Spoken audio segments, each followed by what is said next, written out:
All right, there's one attendee online, GoToMeeting.com, which is Paul, unit unknown. Got up out of there. Good morning, my name is Chuck Hayes, Keystone Engineering and Consulting. We're structural engineers.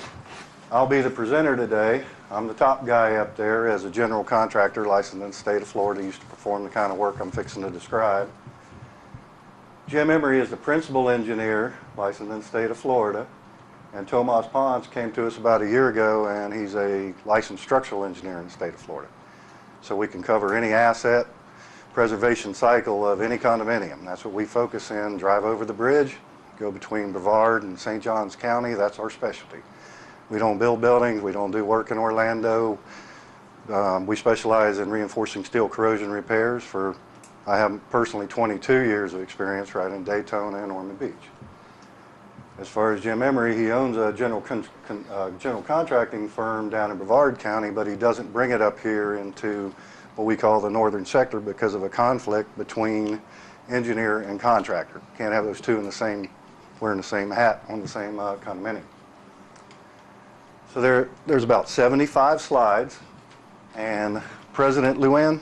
Yes. President Luann, okay. Just making sure, like she said, hold your questions to the end unless it's an absolute necessity that you'll forget what your question was and then stop me and I'll answer your question. I kind of like at least one question every now and then so I can take a breath and get a drink of water. All right, is it clear for everyone in the back there? Looks good back there all the way back? All right. I'm going to go back one thing and record this, even though we have a official recording in the back.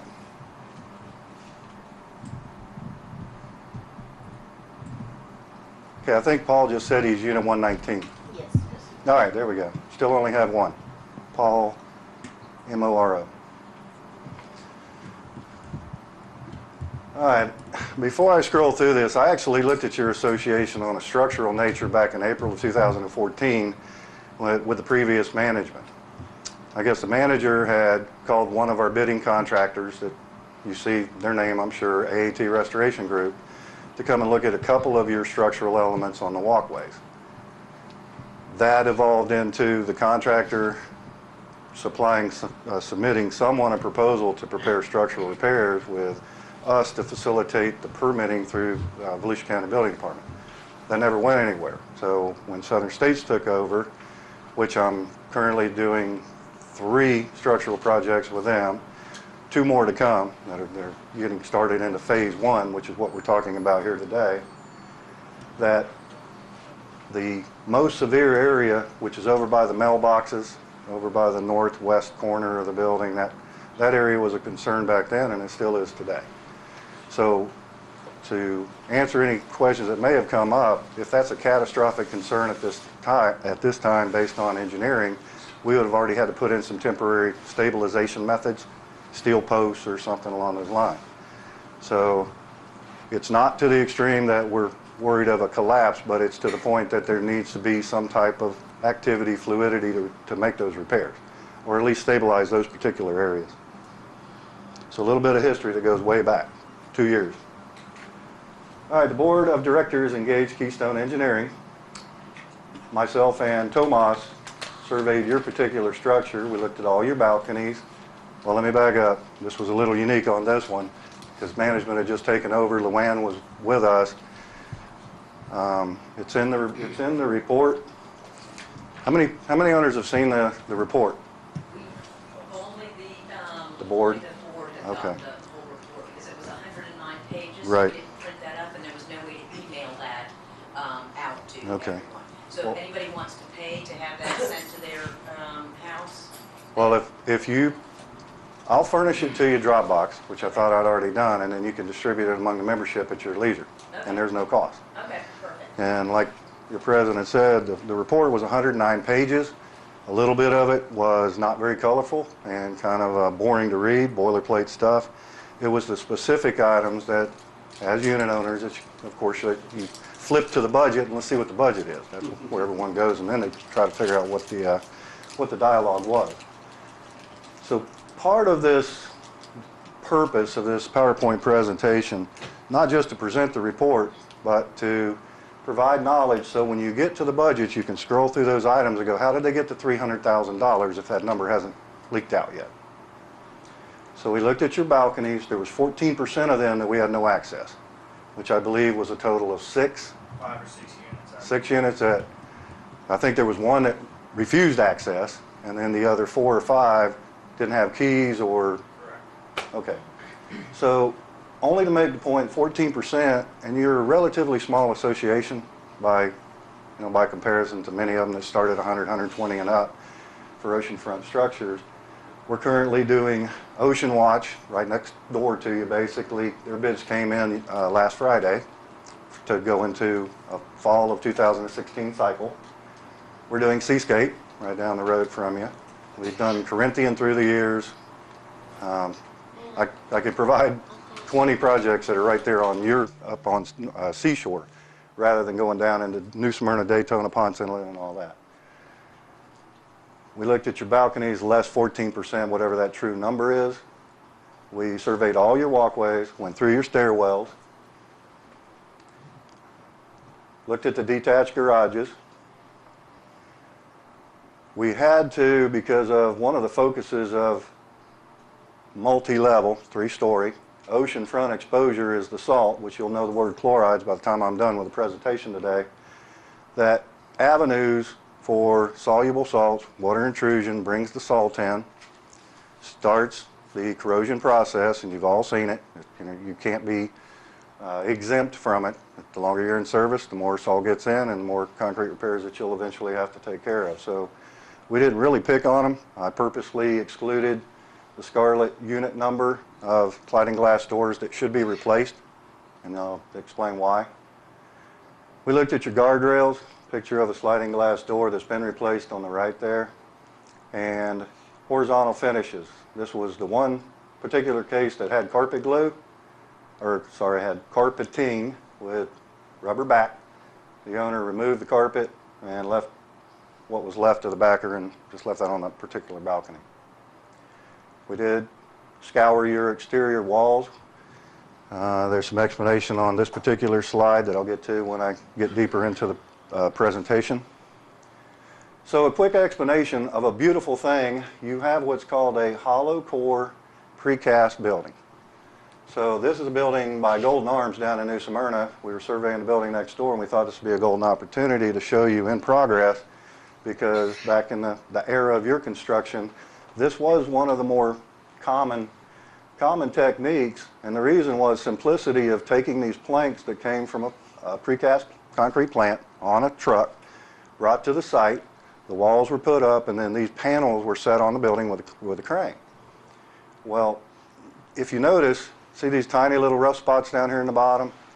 Those are pre-stressed wires about the size of my ink pen that are pulled taut, concrete's poured on, and the panels are cast, poured concrete, and then when the engineer gives the all clear, the panels are picked up, these strands are cut off flush, they're picked up and they're placed on the truck and put on the building.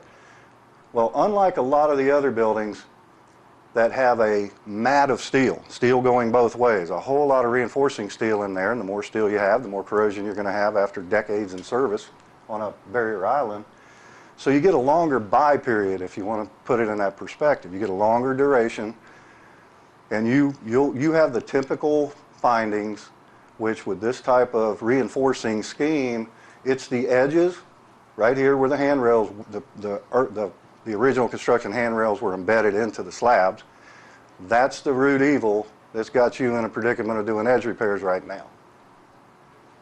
If you stripped all the finishes off of your living rooms, bedrooms that don't have mechanical chases, this is what you'd see from the bottom side, these planks.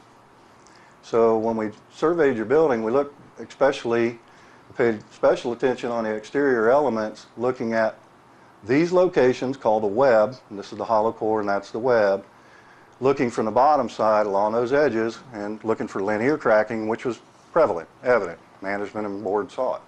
So it's not like we made this up. Let me go back 2 slides. September 29th. If it's an example of another building, there will not be a date here. Okay? I don't want to scare you and say, my Lord, is that my building? I was just about to ask. Yeah, I forgot. I usually premise that in the beginning because people are like, where's that on our building? I haven't seen anything that ugly. This was one we're working on, just finished up in St. Augustine. And like you saw from the end detail, here's where that metal strand was, right? Here's the open hole. We're looking up where the handrails were before we got on property. And this is one we're working on in Ormond Beach right now called Lee Atlantico. And same thing, where the panels come together, just like on your building, they sit on the walkway beams, these beams. They come and sit on it. Well, right here was called a hot spot. Water intrusion was more advanced in this area, and you can see it just completely deteriorated the strands, and they started unwinding themselves until they went into failure. So we had to shore this up, add conventional reinforcing steel, put concrete back in, and it's over with. It was a simple long-term solution. I could spend 4 hours boring you about the causes of corrosion. I was in the Marine Corps, so I didn't really spend a lot of time on Navy ships taking care of business, which was corrosion. The cause of reinforcing steel corrosion is the salt. So the folks that have lived up north, what do they do up there? They purposely create corrosion by trying to de-icing salts. Here, it's just a normal bombardment of salt from primarily the leeward winds that come off of the ocean and occasionally from the other side from the river. The uniqueness of the peninsula of Florida, primarily or more so the east coast and the west coast, is that the predominant winds are onshore. It's blowing the salt onto the structure. When you get approximately, and this is a variation in El Nino and so on, from approximately Georgia northward, the prevailing winds are offshore.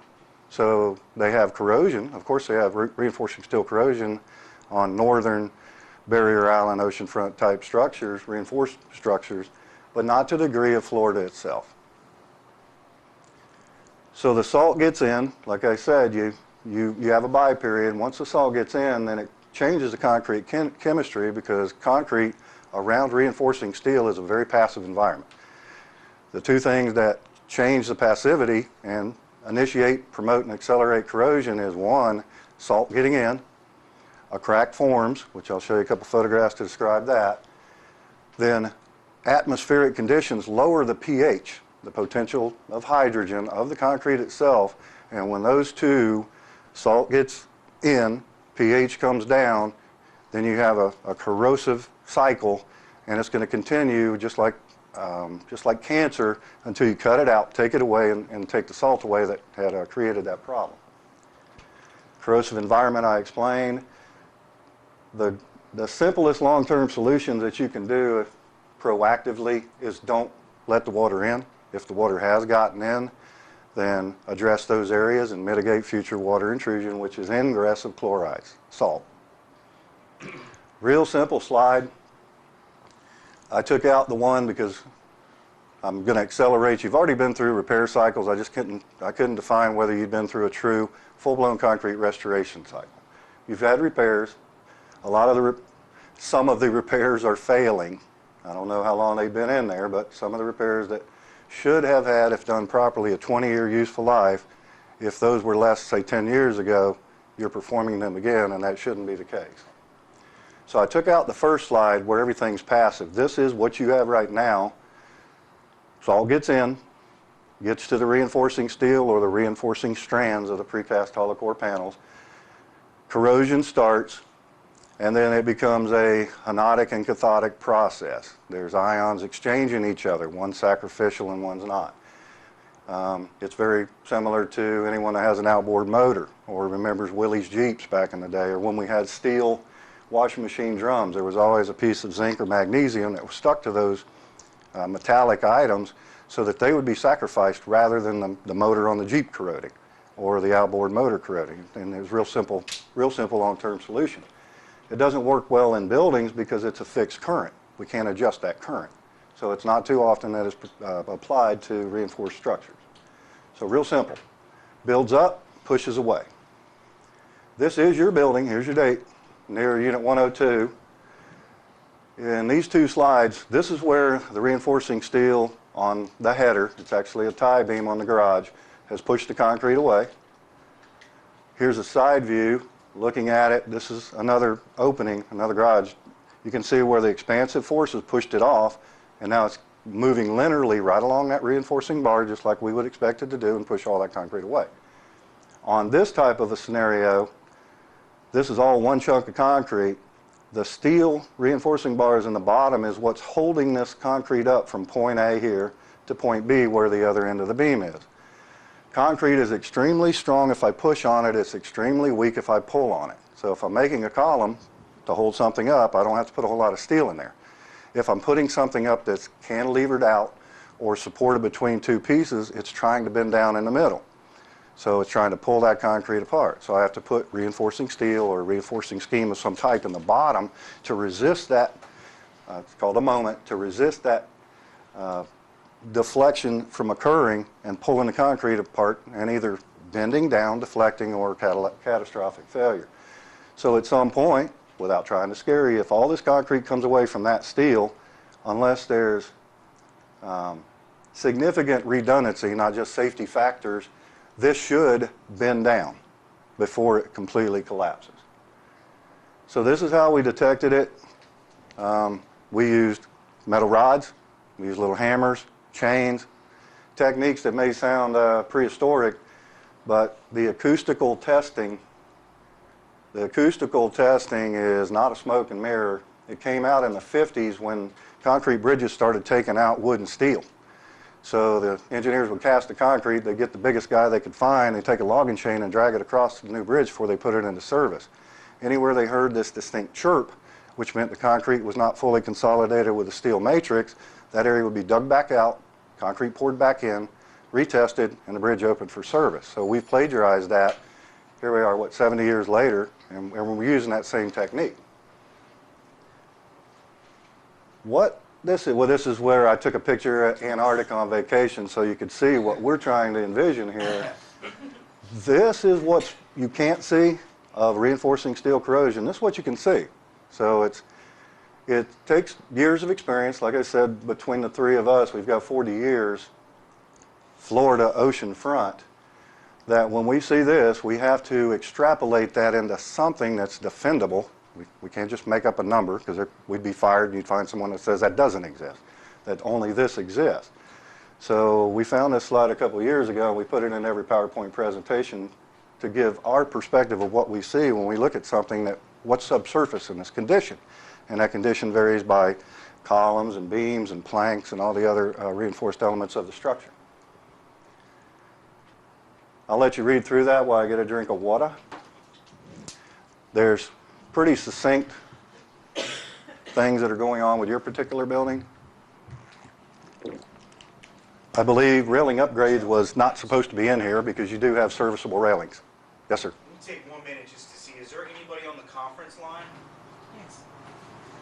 On the phone right there? Michelle, can you say hello and see if anybody's on there? It's on speakerphone. It's a good time to So is there check in anyone with on Paul. conference today? It doesn't sound like there is. Can you just press that speaker button for me just to hang up the call? There's no, Paul. Just press the speaker. Are you hearing me okay? I guess I should have checked in with you.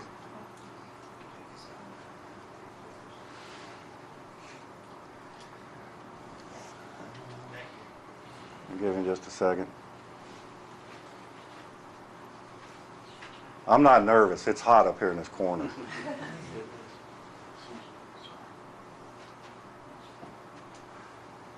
All right, Paul. You text as slow as I do, I suppose, so hopefully you can hear everything. Got the volume up. All right, I apologize for that. Railing upgrades, no. You've already replaced your railings. They're surface mounted. There's some minor, some cosmetic issues. There's only 2 slides, if you will. All right, Paul, I can't do anything about a vibration. So there's 2 slides on the railings. That wasn't a focal point in the condition survey. All right, this is a gold mine photograph. Now, I did purposely put the unit numbers because I don't believe that's, specific to Unit 315. Made a bad choice here. There's a couple things going on in this particular photograph. The worst one is to have this big open hole to feed water, which brings salt with it. And where does it go now that y'all know how hollow core panels look? It goes into that open hole and it starts running back and forth. That's why the distress that you see in the, when you own or see the photographs, and some of the photographs depicting linear edge damage here, it's because your old handrails were, it's called cored. They were cored in. There was grout placed around them, a round hole with a square post.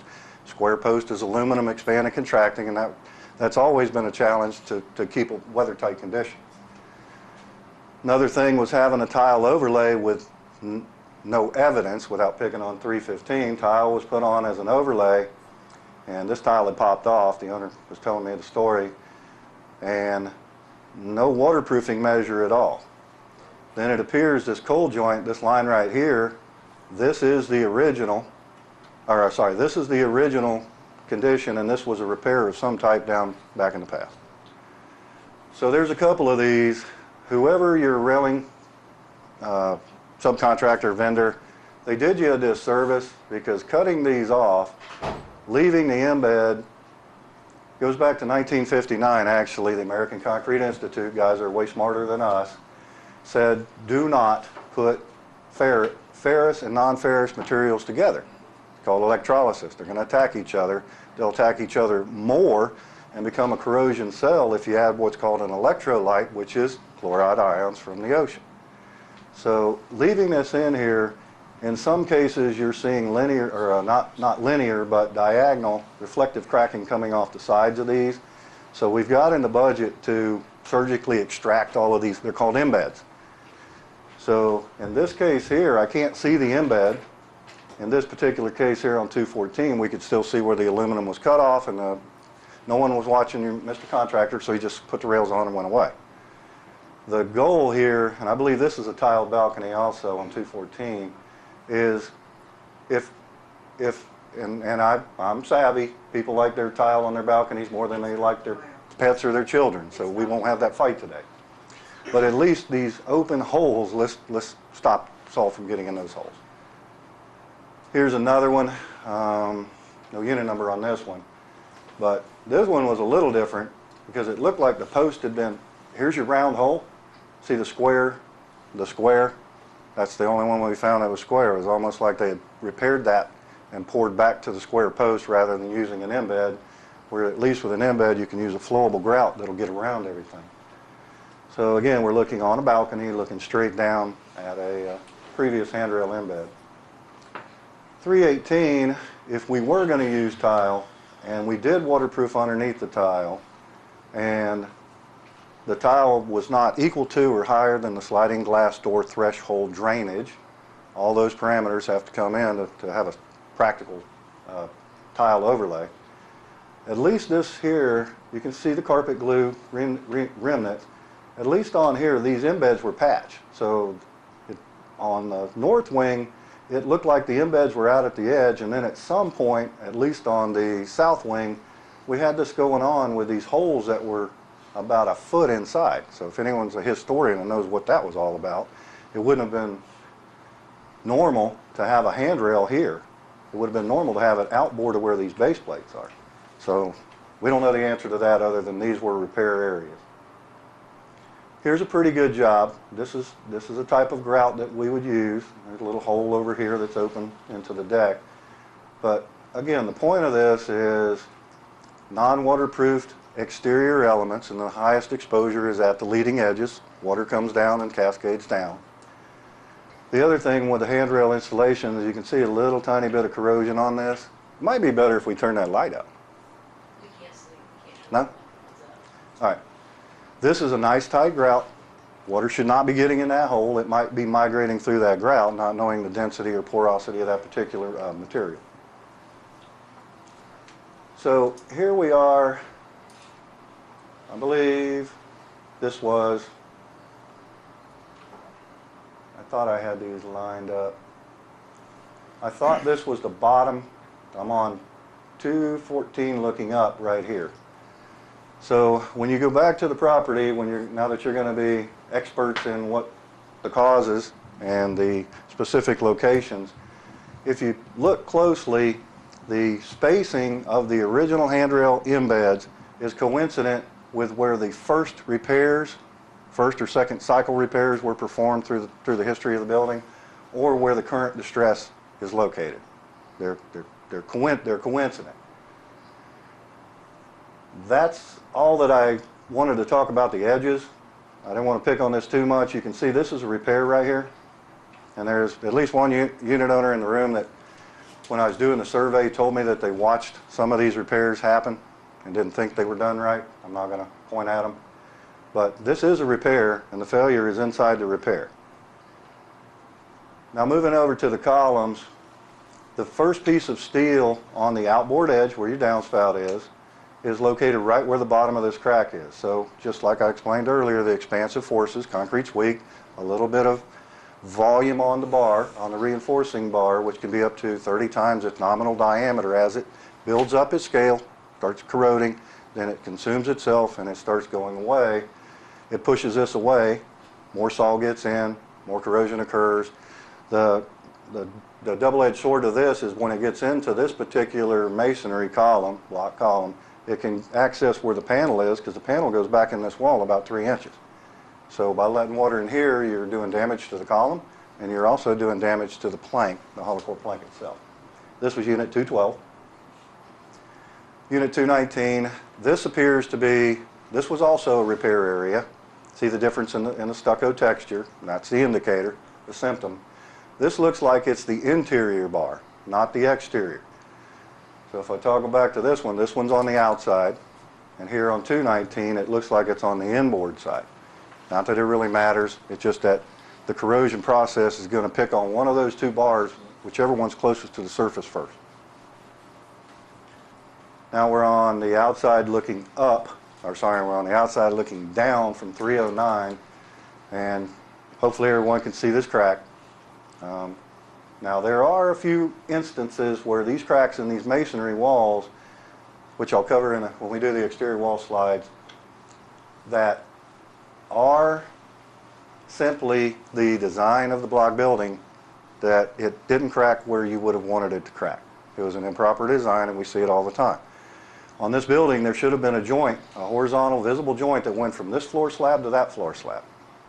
When you look at other buildings that have been built, same age, you'll see these joints. And what happens is the cracks, not corrosion, not reinforcing steel corrosion, nominal cracks in the structure from expansion contraction, it would have cracked right in that joint. Or there would have been, there's a column in between these two, there would have also been a joint vertically to control that cracking and keep it in some type of a geometric pattern. This one we did identify as a spall. Can you see that where it's just starting to bulge and push the paint away right there? Can everyone see that? Maybe if it was darker, but this is what's called a primary spall. There was a patch that was done here, comes down to here. This wasn't repaired. So secondary spalling would be a failure inside a previous repair. So primary means that this hasn't been addressed, so you haven't spent $1 and you're not spending another $1 to repair that same area over again. Now we're going to talk about the beams, and this is where we have to, as structural engineers, and we do have a fiduciary responsibility just like the board of directors.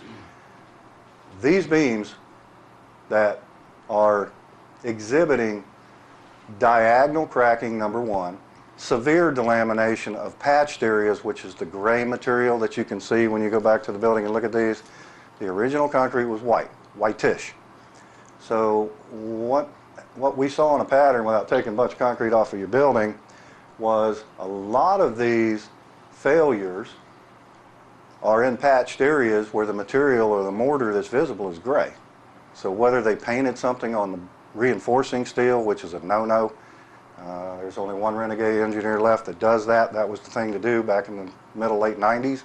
We would take the concrete away, we'd take this bucket of stuff, and we'd paint all this stuff on the reinforcing steel. Well, it took about a decade, 12 years, before the jury was out that by painting the steel, we had created two different conditions. We have what's called, reinforcing steel is a very slow, long-term process. It doesn't happen overnight, it doesn't happen from a hurricane.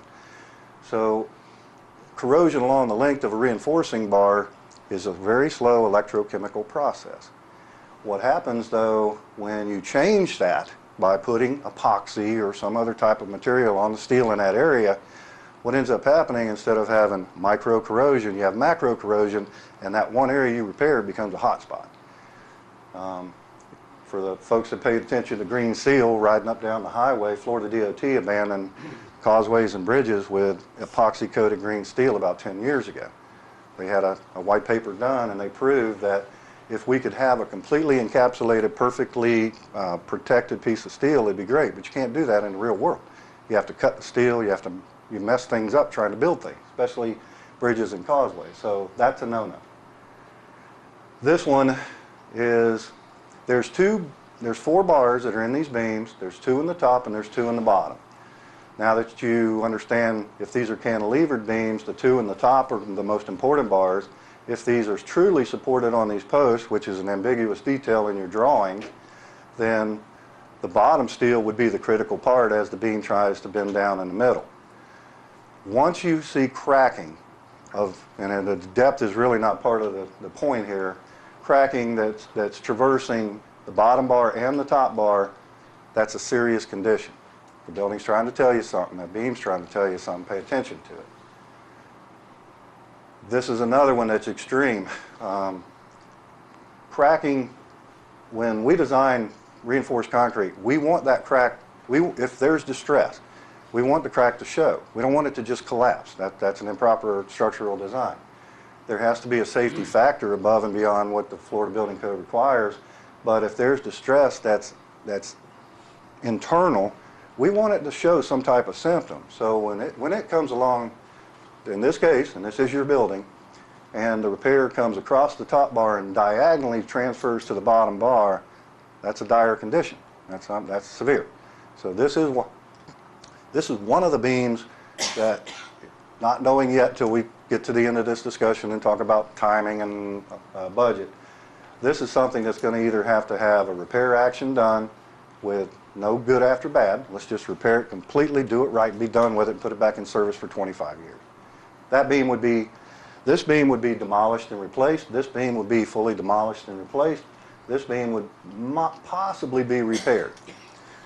The economy of scale, when about 40% of this beam is showing distress, it's more economical to shore up the planks with steel posts, take a big hammer, take all the concrete away, put in new steel as needed, put new concrete in, and be done with it.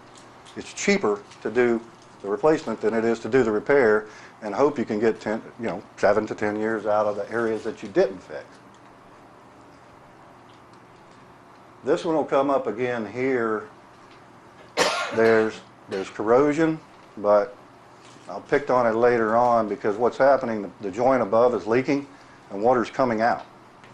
So you're feeding salt from the walkway joint into the top of the beam, migrates through the beam, and just continues with the corrosion process.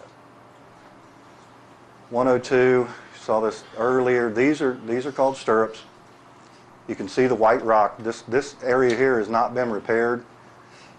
There's a couple of areas that we could see the fundamental technique to have a durable patch wasn't performed. They took off what was loose, whoever they are. They took off what was loose and went back to the steel and didn't go around the steel. So if you don't go around the steel, you didn't clean the steel, and you only did half of your job, so you're only going to have maybe a quarter of your useful life.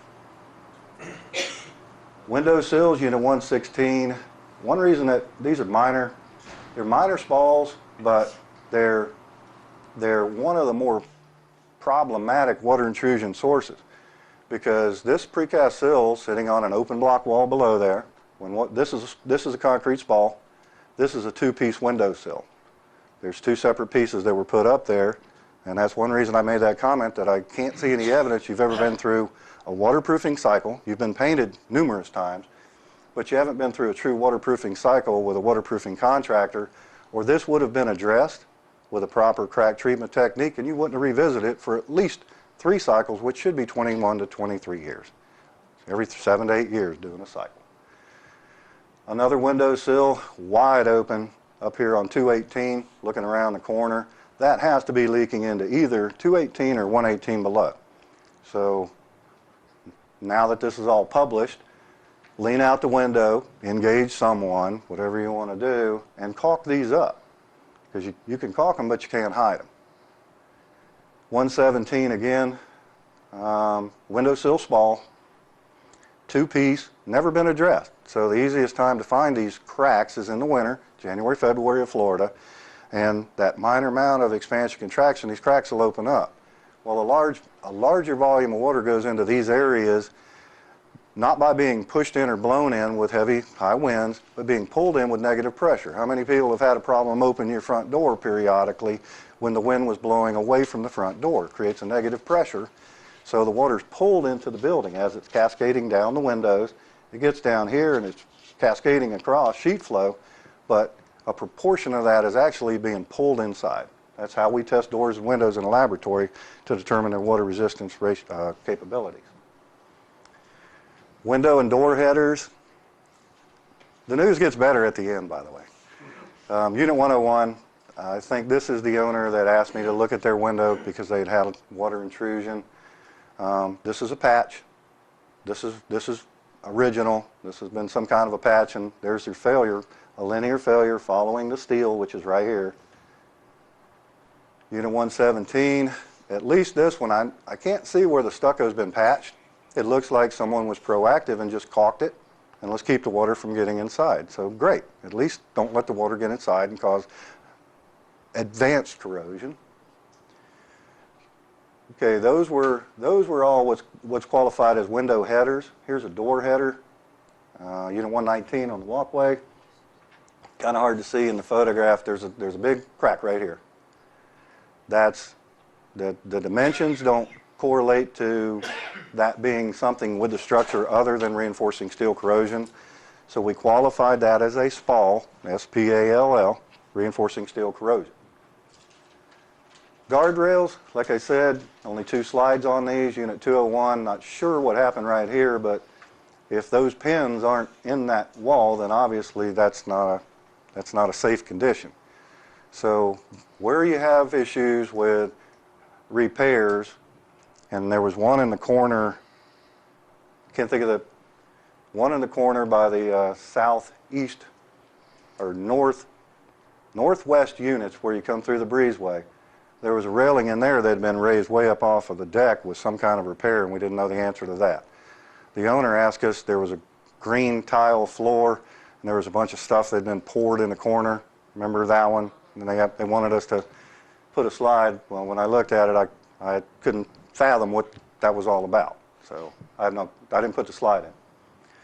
So wherever these exist, and there were only a few of them, they should be surveyed, put back into a rigid connection. This is supposed to meet 50 pounds per square foot, and it won't without at least one anchor stuck in the wall.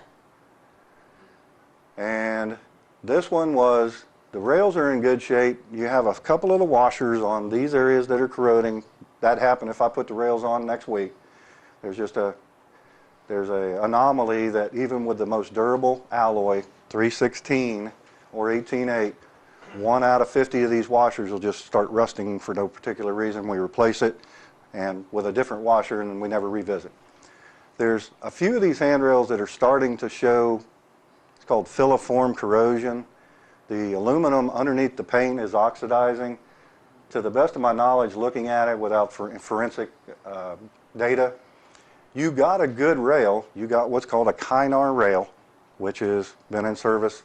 New Smyrna and Ponce Inlet were the first 2 that were put into service in the late 90s, and they only have minor corrosion, which is happening around these base plates. So the best thing you could do with railings, aluminum products, doors, windows, is just rinse them off periodically. If you had the luxury of being able to get up to your condensers on the roof and could spray water on them every week, you could probably triple the life of the condenser unit by keeping the salt from accumulating. So long term, wash the rails. I didn't put painting the rails in the budget. Exterior walls, this is my knife. If Jim Emery was giving this presentation, which I would prefer, and I could sit back there and look at my phone, anywhere you see my knife stuck into something, it's either going to cost you money or it's already cost you money. So someone replaced some of the lights, but leaving this open void, when you have the big rain and it blows up and it does hit the walls, you can't say it doesn't, It runs into this opening. There's a metal box in the back, which is right at the very last slide, and the water gets into the box, corrodes the box, and the water runs and follows the conduit down into the wall of the unit. So, real simple. Apply the sealant, not caulking properly at this connection, and you're done. 21, 24 years, you don't keep doing it. This is a couple places on your property. This line right here is every other course of block, every 16 inches, there's a small wire that was put in to reinforce these walls. So the areas where you see this distinct line, a little bit of rust bleeding out, those areas, we can't really do anything to replace the reinforcement, so we're going to come in with what's called dental and make a cut here, make a cut right here, and extract that piece of wire. It's horizontal reinforcement for the masonry wall. Cut it out, abandon it, and keep on going. All right, this is one of the bigger deals. Seascape had something very similar. The board mandated a rule and regulation that all tiles had to be removed, and the unit owner expense, remove all the tiles, and also qualify the unit owner expense to waterproof the balcony slabs. Well, what they missed by step one, they missed step two, which is in this particular zone, this is one of your sliding glass doors, and there's more than one that looks like this. So once a sliding glass door threshold, I'm discounting where you see the corrosion right here, that can be fixed. Drill a hole beside it, put in a larger stainless steel anchor, and put caulking around it, encapsulate it, and be done with it. But when the edges, called the leading edge of your thresholds, begin to corrode and oxidize like this, the argument I would like to debate, the fact that we've proven is the oxidation is occurring from the bottom up, so you can't treat it. It's something that was systemic with aluminum touching the concrete, just like I said before in 1959, aluminum and steel don't go together. So this process starts typically with a hollow core panel building. If the water from this oxidation gets in here, I'm not going to see it in this unit, I'm going to see it in the unit below, right out of the floor slab because of where the planks come together. So this is probably the biggest fight that I think the association's got coming, is unit owner expense for replacement of sliding glass doors that can't reasonably, for some useful life, be sealed to protect the common element below, or limited common property, however your documents state. This was something that I also looked at back in April of 2014, and it's still there. This is the ceiling of the living room of Unit 202. Well, without any doubt, you can see the water damage, large volumes of water that were coming through from the door above and or the slab. Steel reinforcing strand corroding, because that was the primary spot. Directly, we're looking up the wall, and right above that is the sliding glass door of Unit 302. So 302's been leaking for a long time, caused water damage. I think you were the one that took me in there that day, right? And the owner just wants it fixed. Just make it go away. I don't care what you do. Just fix it. But we didn't see any practical reason in fixing this if we don't stop the water, the cause. This is the symptom. The cause is the water intrusion from above. And I'm not picking on any specific sliding glass door thresholds at this time. There was a lot of this going on where the fasten... I'm sorry. Yeah. This might be one of those times where you can take a drink. All right, good. Thank you. Did you see any evidence of the sliding glass door threshold, like it's been compromised above? Well, like I said, because you're all on that side, and I'm not going to jump out this glass window. I purposely am not calling out any specific units for sliding glass doors. If it's the board's flavor, and I'm the bulldog, which it should be someone other than my suggestion, the board should engage someone that's an independent party with a established criteria of what is a reasonable practical condition to extend the life by applying caulking, and then go through and survey just those doors.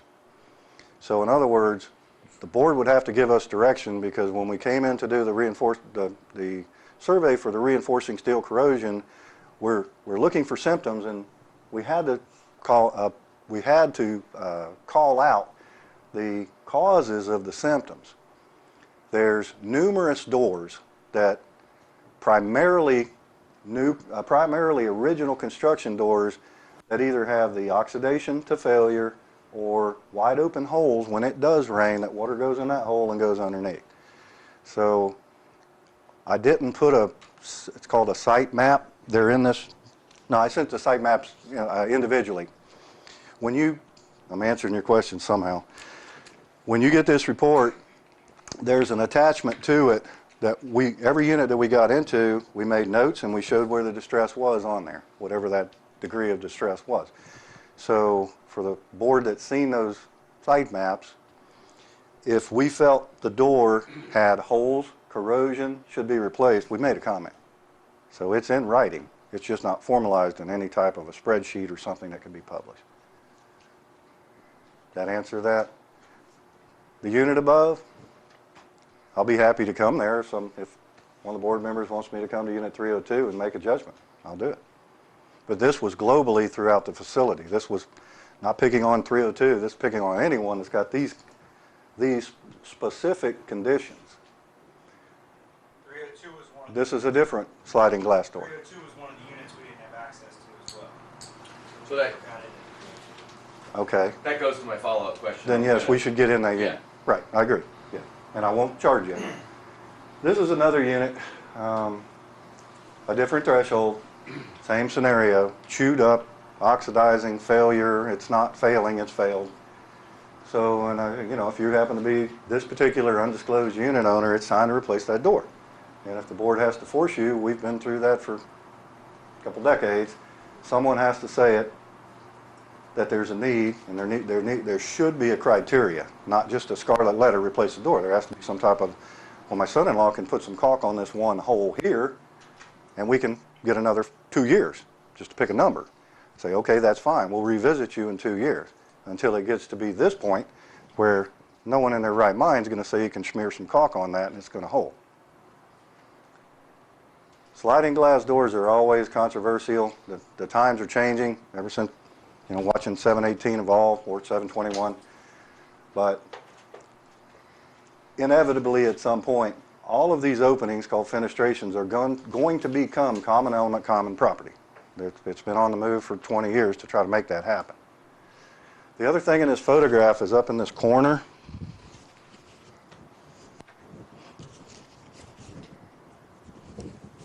That was a good question. I just wasn't going to fall in the bait. I wasn't going to take the bait on that. See this silicone?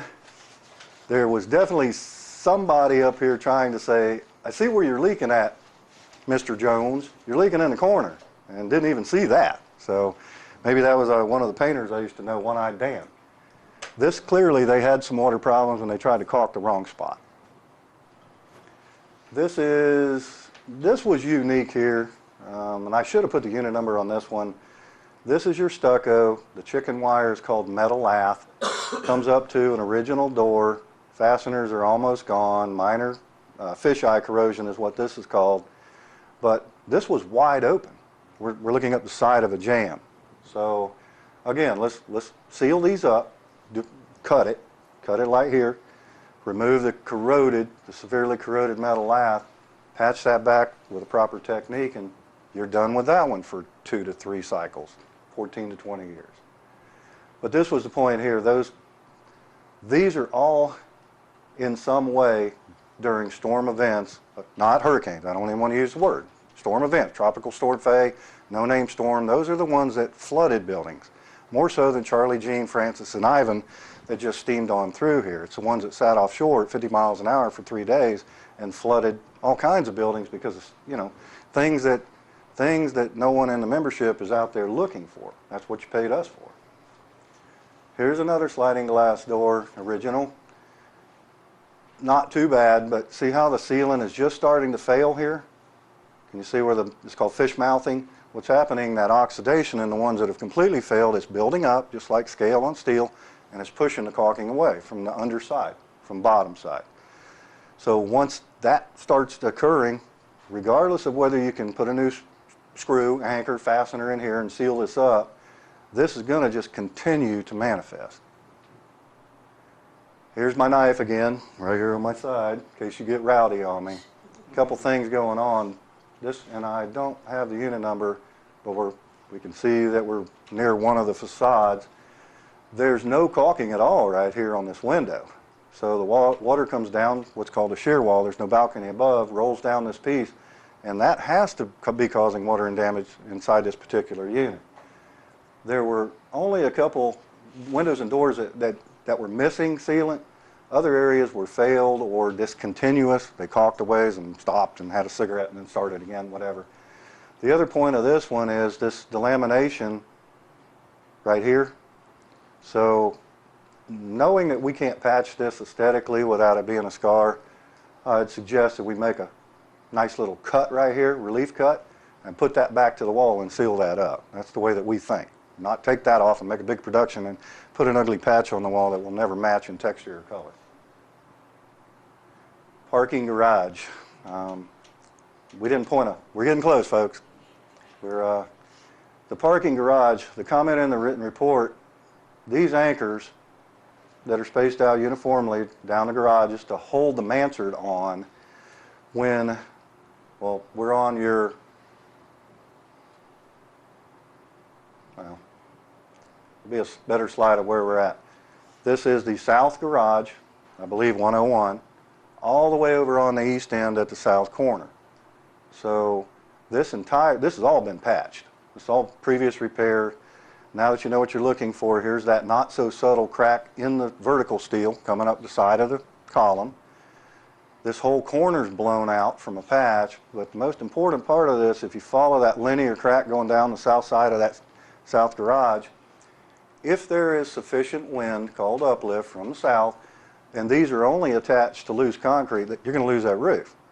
So anyone that tries to do the math, correct me if I'm wrong, management, if you are citizens, losing this roof, you're not going to be able to implement a claim because it doesn't equate to the value for the deductible, right? 3% of the replacement cost from the structure's foundation upward. So the better solution would be to maintain a rigid connection to circumvent uplift, regardless of what's going on with the panel's topside, which is one of the last slides. This is serious, and if it was just a corner, maybe not, but it just continues. It's almost contiguous. It's just a major spalled connection for your roof and the mansard of the parking garage. This is on the west garage, west side. It had just rained when I was there. You can see the water running down the wall. Well, again, asset preservation. There has to be some monies that's worth putting in this to stop that water from running down the outside. Hopefully it's not running down the inside, causing damage to the wood framing of the roof structure. Here's a spall on another door. Aesthetical, cosmetic condition. Some owners have replaced their garage door, haven't. This is one I described earlier. Got a couple things going on. You've got the cupping from top bar to bottom bar. You can see all of this blistering of the paint. That's from water intrusion. That's how much water has gone behind the paint, blew the paint off, and then now corrosion has started. Doors, that's cosmetic. That thing needs some love, I guess, or paint it orange and try to go along with the song that Rust Never Sleeps. Horizontal coatings, we did say in the report that the coatings you have are not qualified as a waterproofing measure by any standard. The complexity of waterproofing by category of testing, that it can not let water pass through it, not like glass, but it has a small permeability. The coincidental property of a waterproofing product is that it can expand and contract and take care of these cracks. Part of this crack is simply where two planks come together, two of those panels come together. The other part of this is some of that is reinforcing steel corrosion. The other thing of the waterproofing, which I think is in this, all right, at some point you had a Chattahoochee stone. This is a stoop of a front door. There were 3 of these that had a large crack right when you open the storm door and step up to open the unit entry door. So we have it in the budget to repair these. There's a piece of steel somewhere right in this zone. Take that out, get that Chattahoochee off, and waterproof that and be done with that one. There were 3 of them, I believe. This was the one I told you that the joints topside are not waterproofed, and to create a joint that's waterproof, you really need a surrounding that's waterproof and create an integral condition. So these joints are in the budget to, it's called honoring the joints, that just like Ocean Watch when we did them back in 2013, treat these joints, monitor them, and they should last a long time. To let the water run in there twofold, you know it's causing corrosion, it's promoting corrosion, and we need to stop the water from getting in. This particular unit, honestly, in some of the cases that I've seen, this carpet glue, you can see the lines if you look closely from the notch trowel. This condition of the carpet glue and that rubber back is probably more waterproof than underneath some of those tiles that I did see. This at least has some waterproofing measure to it, because some of the tiles that I could see, it looked like they had ground them off or never had carpeting, and there's nothing there, there's no provision, even acrylic paint, to stop migration, absorption, or water.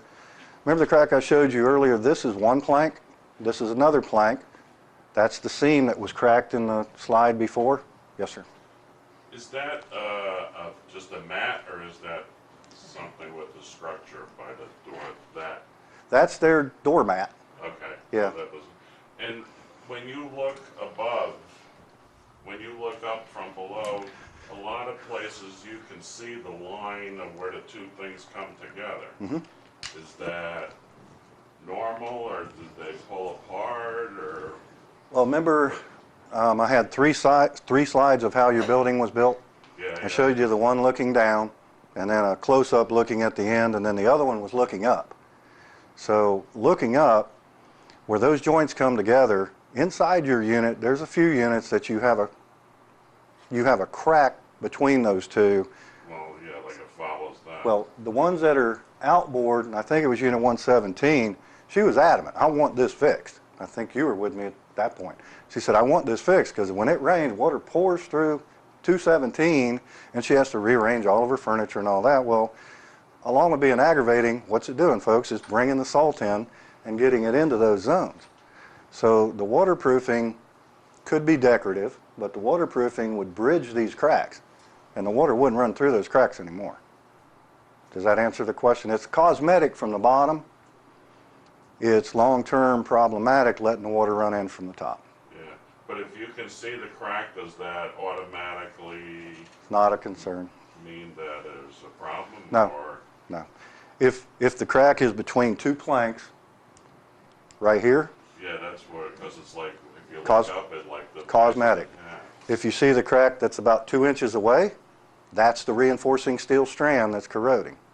So water running through this zone at some point will get enough chlorides, enough salt built up that it'll migrate sideways and get to those strands and go right down, it'll go right down both sides of this line. Then it becomes problematic. That answer it is, it's cosmetic. Every hollow core panel building we survey, there's at least one person that says, this crack wasn't here before. And that crack's probably been there since within 30 days after the building was built. They've just never paid attention to it. Usually the cracks that are inside are related to the construction and the minor amount of settling and changes that are going to occur when you put hundreds of thousands of pounds on top of a foundation. So yes, 117, I believe that was her, that stop the water from coming through. Even if it's a matter of route this out with a grinder and put caulking in there, don't let the water run through. And oh yeah, horizontal coatings. There's what's going on here. This is one of the washers bleeding I was telling you about, causing an unsightly stain that's coming from right there. So this isn't corrosion of the plank or any of that. But what's missing in this photograph is the wall. There's cracks that are about inch to 2 inches above your walls right here. What would happen if you do elect to move forward with a waterproofing membrane, the waterproofing comes across, there's a caulk bead that goes here that comes up the wall about an inch, and then the waterproofing comes up the wall about 1.5 inches. So it makes a little tiny bathtub out of that particular balcony so the water can drain off and not absorb into the walls anymore. I carefully chose the word death trap when I saw this 3-phase open meter box. Hopefully there's a cover on that thing now. That was something that you know, it's life safety, but I put it under miscellaneous. This is on the stairwell. If those wires, wire nuts taped off, if those wires are live, if they're energized, that's a code violation, that's life safety. Get a cover on it. This is the bottom of one of the stairwell landings. This is, there used to be something here. You can see the holes that are in the wall. So that went away and they left the wires. Just real simple stuff that could, now honestly on these, are there any fire marshals in this room? The fire marshal on their annual inspection should have caught all three of these, or you should have, I believe every 2 years you're going to have an inspection for your insurance. When they walk the facility, the property, when they see these things, they'll usually require before they'll renew that you correct any of these blatantly obvious life safety issues. So between those two parties, someone never picked this stuff up. Because this had been painted over, that had been missing for a while because it had completely been painted. It wasn't a local touch-up. And then back to the garage again, that list, even if we do something with limited diminishing return and strap this to that, just add more to it until you can come up with a whole lot of money, because there's a lot of money that goes into concrete work right there. And at this point, we're fixing to talk about priorities. This is looking at your roofs. There's been patching going on. I zoomed in on this area here. I guess this green Miracle product was supposed to stop that, but that's a wide open hole. This one's fixing to be, see the water? So the water here was, this is this area, and that water was all the way around this whole area. So you folks that look at it, that ponding, the ponding needs to be corrected, and if you can't correct it, manage it. One of the two. But once it gets to this point, the white coatings aren't going to do you any good. All it's going to do is continue to corrode right around that white coating. And I did not put anything in for the standing seam roofs on the carports. There might have been a roof allowance when we get to the budget, a couple slides away. I'm not a lawyer. I'm not an attorney. Through the years, condominium management, my wife owns half of a 33-year management company in Daytona, and I'd say the consensus, not unanimous, the vast majority of condominium attorneys say don't put this sign up, correct that condition, because putting that sign up is acknowledging that you have a hazard. So here's another one, and the one reason I was picking on this one was if we paint the building, or when you paint the building, if you don't do something with other areas that have non-stainless steel anchors and fasteners, then the first time it gets wet, it just runs off onto your newly painted finish. So there's some minor actions that should be done in preparation for painting. As far as these cautions, slippery when wet, I'd say I'm passing the hot rock over to management, and they can tell you whether that's good or not good. All right, we have 3 more slides and the one everyone's waiting for. I'll let you read that right there. It's all circles right around corrosion. If you were Captiva, St. Martin, St. Croix, St. Kitts, Ormond Heritage 2 cycles ago, if you were one of those structures, either 7, 14, or my oldest one, Ormond Heritage, back in 1999, and I could say, let's be proactive now. Let's put waterproof coatings. Let's seal up all the cracks and penetrations and do these things. You wouldn't be looking at the 2 slides, the volume of catch-up that you're trying to play right now. You've extended the life, you've patched areas as needed, and now it's time to do one big concrete repair project, and then only a fraction of that is going to be reoccurring if you do it right this one time.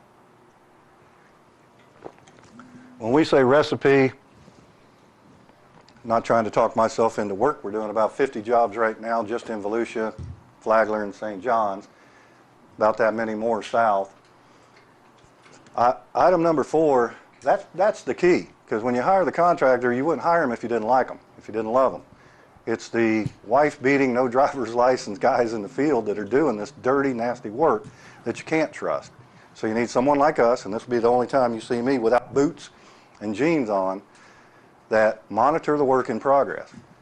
Not for perfection, but for contract administration. So if you have a good foundation, which is the budget, you have the vetted, pre-qualified contractor, you move into construction whenever that right time is. You have to come up with the money, you have to talk about impact of rentals and all the other moving targets.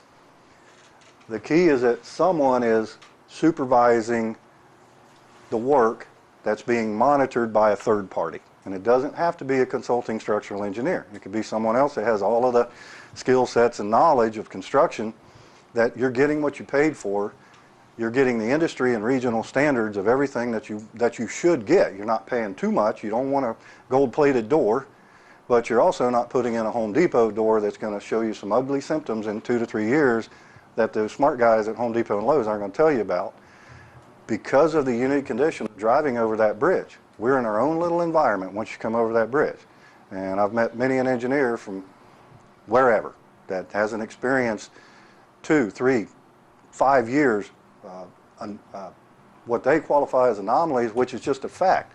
It's once that salt starts attacking, no matter what the material is, even aluminum, painted aluminum products, light fixtures, in a couple of years, the paint's flying off. So it's not structural, but we just spent $19 a light, and it lasts forever at my house. I live in DeLand. So in DeLand, I don't have any corrosion issues. I live in a 1959 house, and I have no corrosion. All right, here we go. At least I can get one smile out of you folks before we go to the budget. Can everyone see that okay in the back? I can zoom in on specific areas here. What I want to do before everyone goes down to the bottom right-hand corner and says, my Lord, let's sell fast because this is a $300,000 project, that's not necessarily the case. There's some a la carte, there's some prioritization capable here that's reasonable. And one of the, I guess, luxuries you have because of the design of your condominium, you have the ability to do multiple phases without any good after bad consideration or argument. Some of the project, Ocean Watch, they're similar, right up the road from you. They couldn't come up with, they couldn't sit down and eat an elephant in one sitting, is what I call it. The cost was too high. So we drew a line on that particular building, no different than yours, north-south axis. And about 4 years ago, we did everything that needed to be done on the west side, on the walkways. We did the parking deck, because they have a big parking deck instead of garages. And did minor deferred action with a few slab edge repairs in those 4 years where a long spall would manifest. We would engage a contractor, get a permit, and do that completely right at that time. So really it wasn't deferred action, it was maintenance. Replace it. So now we're in the next cycle, starting this fall, and the areas that we limped them along to do 2 phases to accrue funds. The other issue was they have a distinct window of opportunity of, I need you to start in August and I need you out in January because of high impact rentals in the peak periods of January, February, March, and April, or January, February, and March. So I'll run through these line items. I'll make it quick, and then it's open for discussion, debate, rotten tomatoes, whatever you might have out there. This budget, conceptual budget, reflects what we would ultimately, if we go to phase 2, solicitation of bids from pre-qualified contractors, is a stipulated sum contract. Hopefully no one in this room or on the board would fall for someone that just rolls in there, gypsy, looks at the building and says, I'll do everything that you need for $212,000. Hopefully you won't fall for that. What these categories are, unit costs. This is proven in the last 20 years when about 20 years ago or so, the entire industry, Barrier Island flipped. Before that time, when I had my construction company, it was come here and paint my building, and while you're here, fix that one spall. Well, now it's come here and fix all these spalls, and while you're here, paint the building before you leave. Completely flip-flop on the buildings that are 3 decades, 40 years, 50 years in service. So the fairest way, 2A through 2M, Alpha to Motel, is that someone, which is Mr. Iceberg picture over here, when we surveyed the building, we came up with these estimates. So they're quantities based on each linear foot, square foot, cubic foot, secret code we didn't want you to decipher yet. And then these are what our ear to the ground is On that particular month of 2015, and I'm going to explain that here in a minute because it's worthy of the bids we just received, the contractor fills in these line items. So we're telling you now, I'm telling you first, $300,615 is not the right number. That is absolutely not going to be the number you're going to see. It's going to be higher or lower. And if I did my job, and the sharks, called contractors, and the greedy guys, called material and material suppliers and manufacturers, don't continue to take advantage and monopolize of what's been happening in the last year to year and a half. We missed that you missed the golden opportunity of approximately 2010 to 2014, all the local contractors were cutting each other up to get these type of jobs. Well, if you just want to do a day trip and drive up and down the beach, look at all the construction that's going on right now. It's threefold more than what we've had in the last, well, even back to 2008, it started getting sketchy, and some of the guys in 2008, contractors were lowering these unit rate costs regardless of what the economy of scale was in the estimated quantity column. They were lowering their costs to what we were seeing back in 2000. So 8 years, they should have had an escalation for inflationary increases. They had to come down and take the profit out. So they made money, don't let them lie. They made money off of it, but not the percentages that they were making prior to 2008 and then formally 2010. So now that you've been walked around your building with a bunch of photographs, I'll start with unit cost. Edge means that we come in 12 inches, which is where the predominant problems are on your building, balconies and walkways, and take 208 linear feet of that off, full depth. Not try to come in and do little surgical type things, and that's the most economical approach. The full depth field, there's only 80 square feet, and that's minimal. That's a good finding for the age of your building, that anything that's inboard of that 12 inches, which is the easiest for the contractor to repair, then they punch through, we inspect it, put in reinforcing steel, and we pour those specific areas back. The 80 that's a good low number. Slab surface at 6 square feet, that again, ratio to proportion of all the exterior horizontal elements, which is A, B, and C, that's good. That's very little.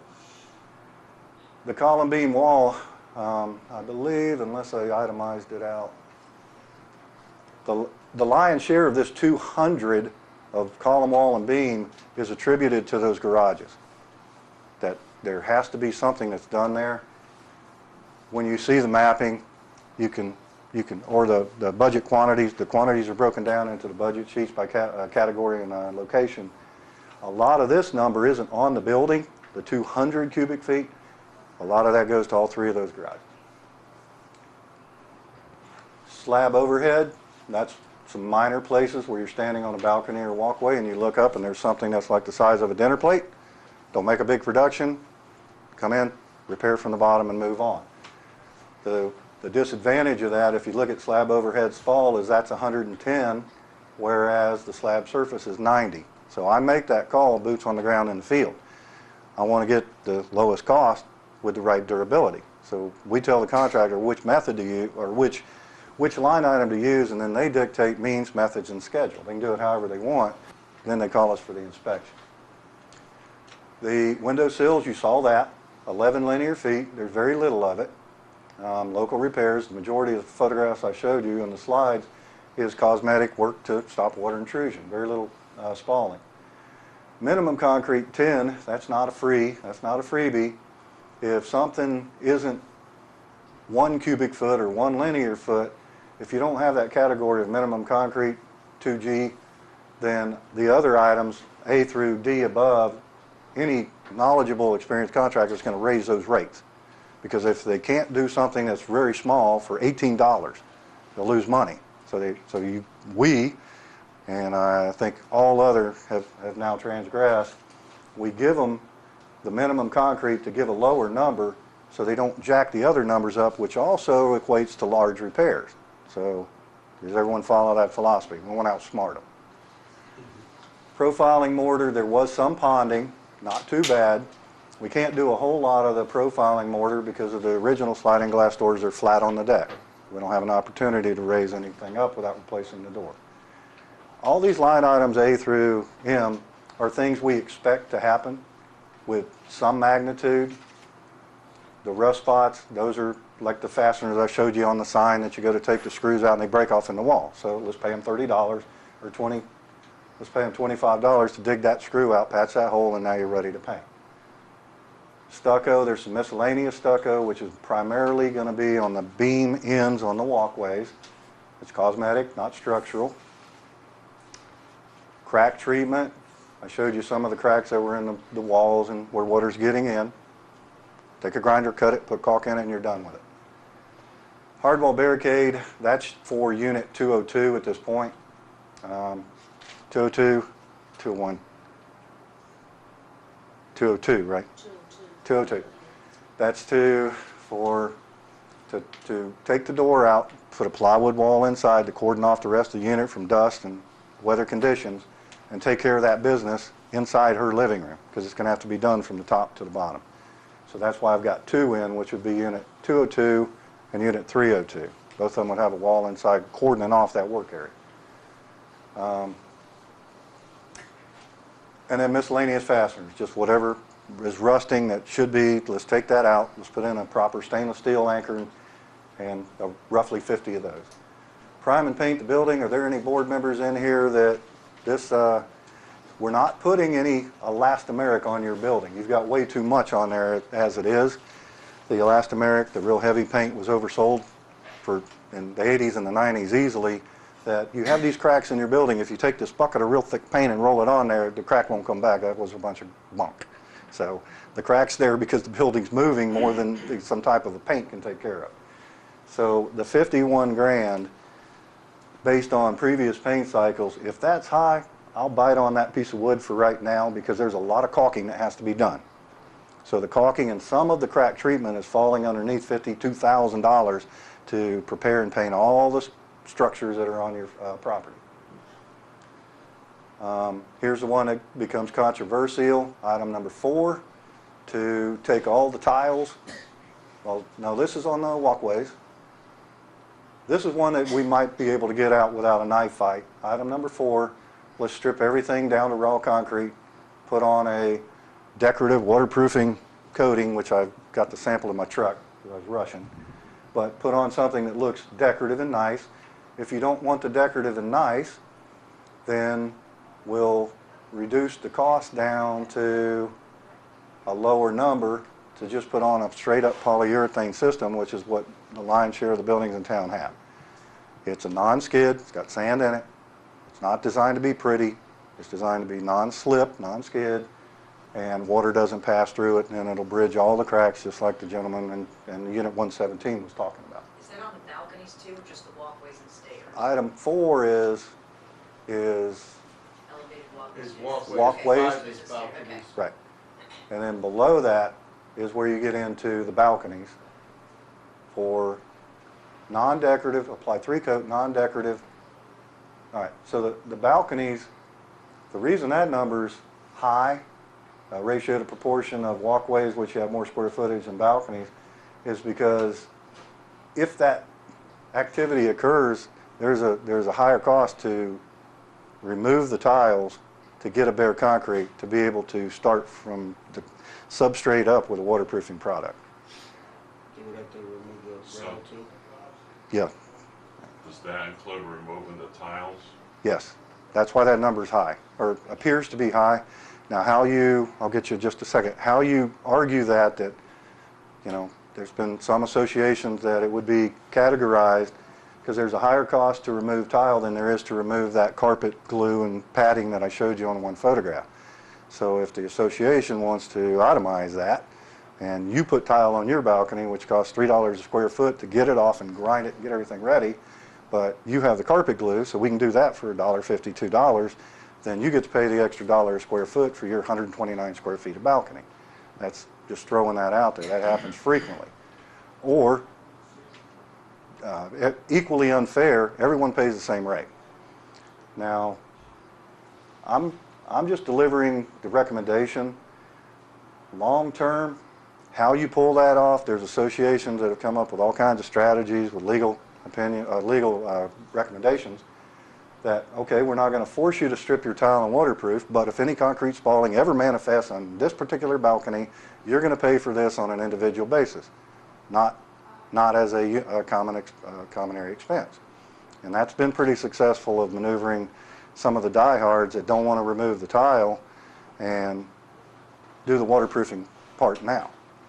And that also equates to, if you don't do this, and it's formalized, it's adopted as a rule and regulation as a rule, or generally, and if you don't do this and water intrusion happens to the unit above, below, then we're not going to follow the normal process, which is you call your insurance company, file a claim, and then they go after their insurance company and it turns into a big fiasco. It's always challenging. One of the biggest fights is to take tile away. Seascape, one of the board members, and he made it clear, he went to Home Depot and bought a kit of epoxy and put it on, and it looks beautiful, except for, like the question you had, sir, the cracks are coming through it. And the neighbor, the owner below is, I don't care how pretty it is and how waterproofed you are, it's leaking at the joint. So we've got a standoff going on with one of the board members about a product that he applied that's not waterproof because it's not bridging the cracks. So skipping on past the stripping the balconies, these are all conceptual numbers. They're real time with no more than 5% inflationary cost built in, that if you were going to do this project in the fall of 2016, these line items would have been within that margin, add deduct margin. The last couple projects that we've got in, what I've finalized, Ponce Inlet, New Smyrna, Daytona Beach Shores, Daytona Beach, Ormond Beach, this entire zone in here, all of the good contractors, and I'm leaving that loosely, but we pre-qualify 4, possibly 5 on a small project. They have already accounted for their direct and indirect overhead costs for the entire year of 2016. So the projects that we're bidding now that have the premium period, the blockout period, start in August and be done in January, all these local bidders, their plates are full. So now they're bidding for profit. They're not just going after profit centers, which ones can I get the project to make money. They're just right across the board escalating their numbers, which is sinking my budgets. And I'm having to explain that. An example is a leaky forum that we just started. I forgot about you, but a leaky forum, 21-story building. We bid it at the end of last year. The bids were to start in August of 2016, and that was when their cycle was due by the reserve study and all the other timelines. The bids were so elevated compared to the industry standard for that particular time frame. I met with the president. She cut me up. She cut me 3 ways, long, wide, and deep, for not having the right budget. So I said, how about this? At no fee, we'll rebid this and we'll start in January of 2016. And lo and behold, the numbers came down 30%. And it was all about the timing of the start date, because the leaky forum is a wholly owned condominium that doesn't do rentals. So they said, good, we'll start right in the middle of bike week. And they got a really adjusted hard look for a start time. The other large projects that we're bidding out right now, the largest one is $4 million down in New Smyrna. We are purposely soliciting bids in the first quarter of 2016 for an August start of 2017 with a locked-in cost. Now, when we get down to bidder qualification and negotiation for contract preparation, is where we'll say, okay, you had the best, you're the most aggressive, you want to know this is on your books for 2017, which, annually, they're still loaded for 16, but they want something on the books that they know they're good for 17, so that anything else that's in that interim period, they can get those numbers up, especially if it's a nicer sized job. Your job has opportunity for profit because it's not a high rise. It's real easy to get around your building, and everything that's on the walkways, you're standing right here. And as far as going around the other side, then lifts, they would build the lifts into that $15,000 mobilization and buzz right around there and finish you up real fast and go on to another one. So you're not a high rise. You don't have logistical issues where, like Daytona and Beach Resort we're doing, they have to use buckets to get all the concrete out. There's no way to get back there. Now your question, ma'am, I'm sorry about that. I had to get on a roll As far of as the why. walkways, several people have already paid to have their tile removed. Okay, I mean, they're gonna, I'm not one of them, but they're gonna object to the fact this is part of the budget. on the balconies? This is, yes. Okay. This is part of it, and I've already paid to have mine done. Why should I be paying, you know what I mean, again? Well, and that's a fair question. If, all hypothetical here, the board says Keystone's not crazy, let's move forward with the bidding process. Any of the units that have a potential for being salvageable for waterproofing, that could be evaluated on a case by case, and other than specific needs, that particular balcony coating could stay, but not tile. The rub that comes in, and that's not part of my fight, I'm not on the board or a member, is uniformity. One thing that comes up, not knowing what color it is, but the one down there, Seascape is red. So at a certain time of the day when you're at the pool deck and you look back, it looks like he's got a red neon light shining at his ceiling above. So there's all these discussions that come in about uniformity of the common element if it's a common element expense. And I'm not about taking something out that's not broken. So you're on a case-by-case basis would have to be evaluated. But that would have to be direction from the board to us that we want you to look at these, and if they're salvageable, and we'll discount or will not do I mean, I know uniformity. of one unit that just had it done, and they paid $2,000. And it, I mean, it looks beautiful. I don't know Okay. how waterproof it is or anything like that. We'll have to have them evaluate that, we'll do that on a case by case. Right. Yeah, that's, Association yeah, matter. yeah. Yeah. I'm just curious. Yes, sir. My condo is 110, bottom floor. Okay, When I bought it, it had, I don't know if that's a slate, some sort of tile. Does the bottom floor, do the tiles have to be removed? no, sir. No? No, the, Secondly, my next question.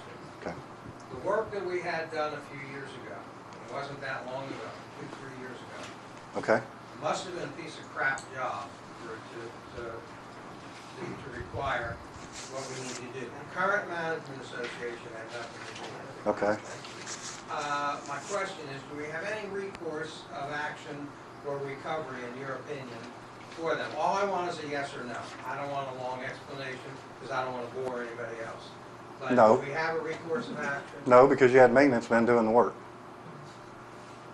That's the story I got.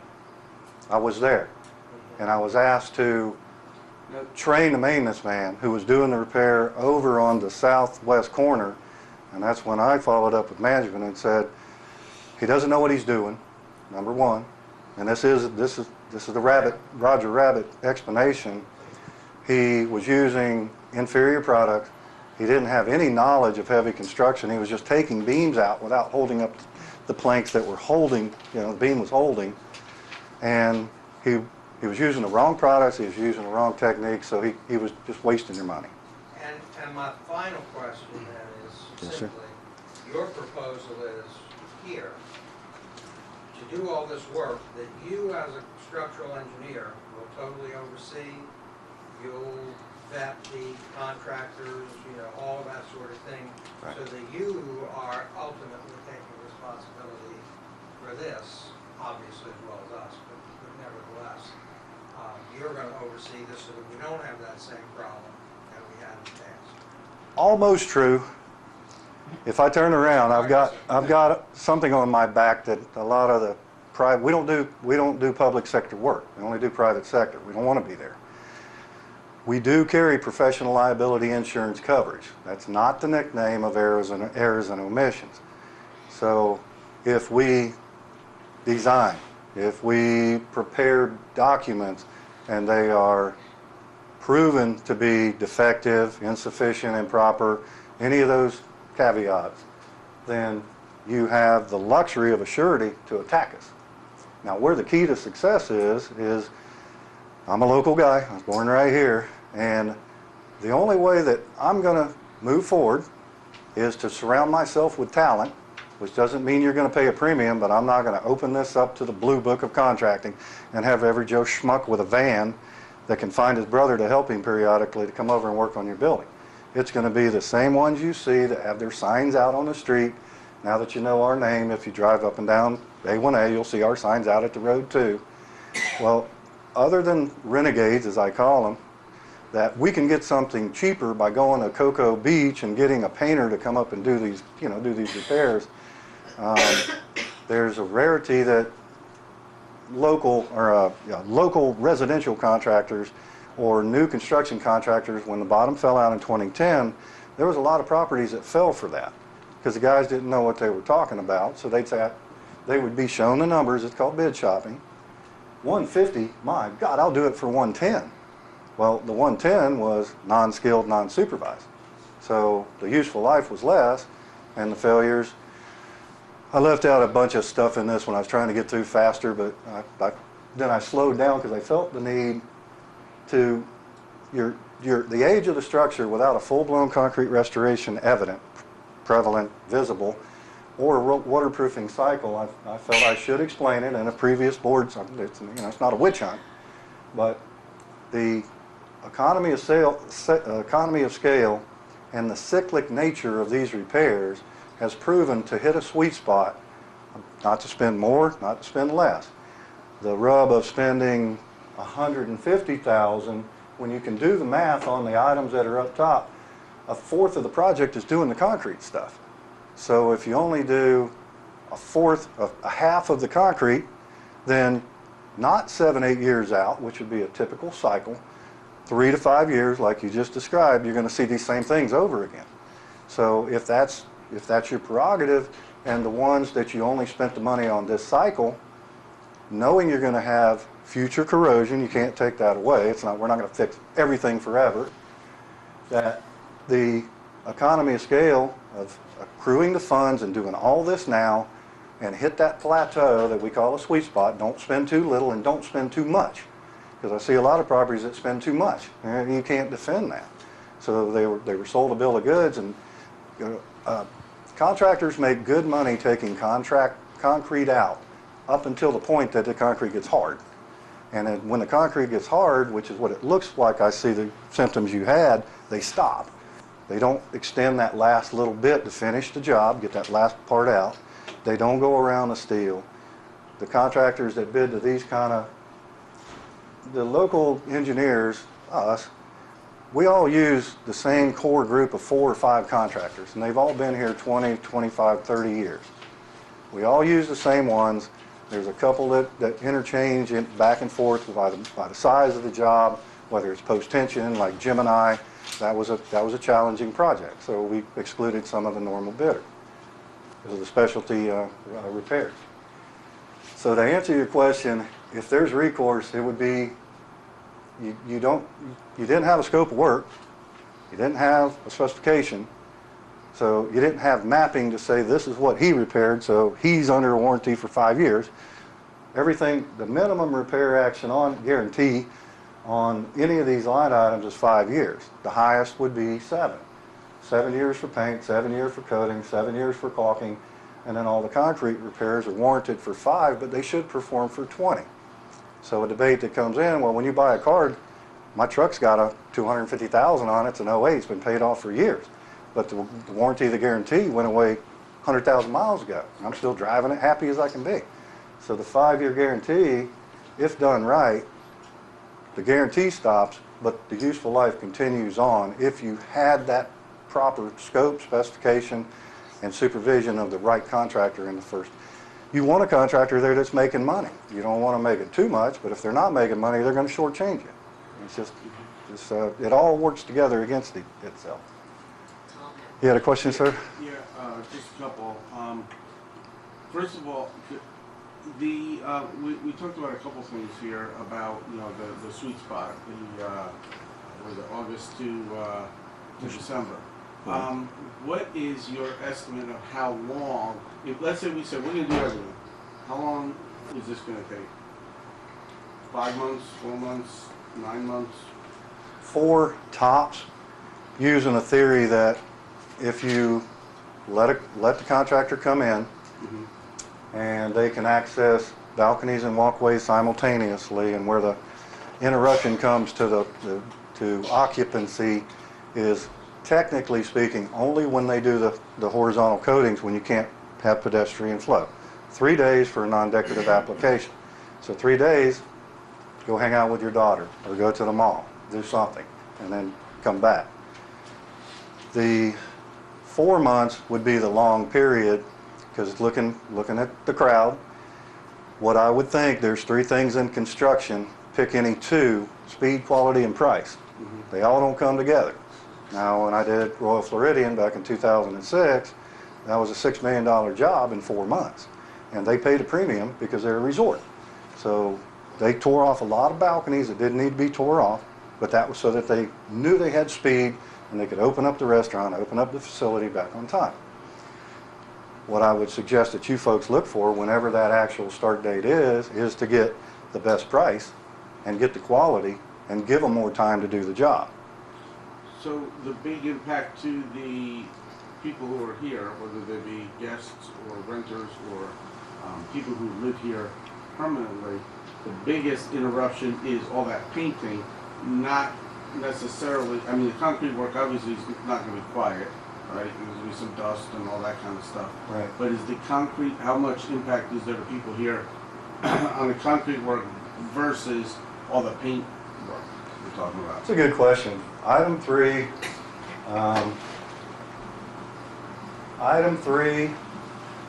and if we pull the balconies off for now, item 3, 51,000. So there's a fourth of the project. That doesn't impact anyone. There may be someone pressure washing. Okay, well, hold the pressure washer off and get in your car and go away.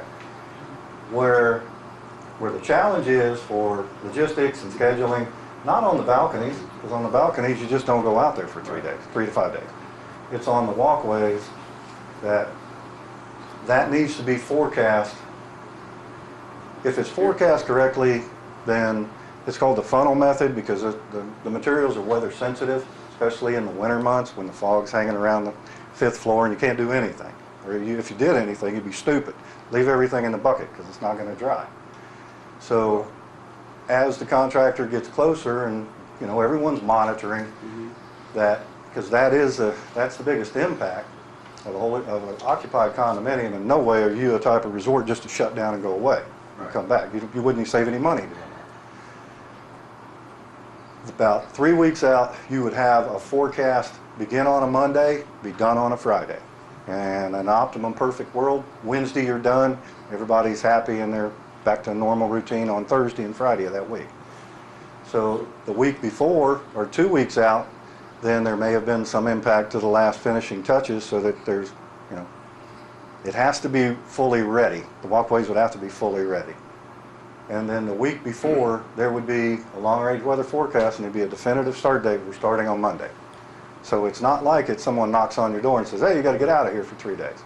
I hope that answered the question. It's a long term. Sort of, the reason I'm asking is because and I am on the board, so this is kind of going towards. Are you the treasurer? No. No. Who's the treasurer? I need to make friends with her. She's not here. Here's what, I mean, I'm thinking about what you talked about, you know, we get it cheaper during the off time. And I mean, what I'm actually thinking is, like, you know, our May time frame, for example, is probably one of the least used times. That painting all gets done at the end, right? You don't paint before you do concrete work, so. Right. You know, you go, maybe you do the concrete work February, March, April, and in May you're painting. That might work and get us a good deal, but here's my last question is, not from a cost perspective, but from a safety perspective. You know, none of us want the building to collapse tomorrow. How long can we wait? I mean, can we wait till next, I guess it'd be February, March, April 2017? Is that going to significantly increase the damage? Is there a danger there? Obviously, I don't think we can get somebody in here tomorrow to start working this. Well, no, those are all 19 questions in that sentence. I know, I'm sorry. I think I can recover all of them. Let's start with how long can you wait? You could wait 3 years. if we work together as a team. The question is, what's deferred diminishing return are you going to keep plugging in to accrue the funds for a start date? As far as what I said, 2 increases. One is inflationary, and we've been tracking along, industry here, about 1 to 1.5% annually decrease beginning in 2010. It was on a decline, not an inflationary increase. So just throwing it around here and say if you're going to wait another year, I'd add 3% to this for an inflationary cost. That's right off, across the board, 3% inflationary cost for deferring, for postponing. As far as the timing of starting in May of this year, this being February of this year, the typical preparation from this point to securing the bids, sealed bids, negotiation, the contractor's already vetted, but finalize the contractor, the contract, and talk about a start date on an extreme fast track, that's 90 days. And we haven't talked about the funding yet, because, then we have to get the funds. Right.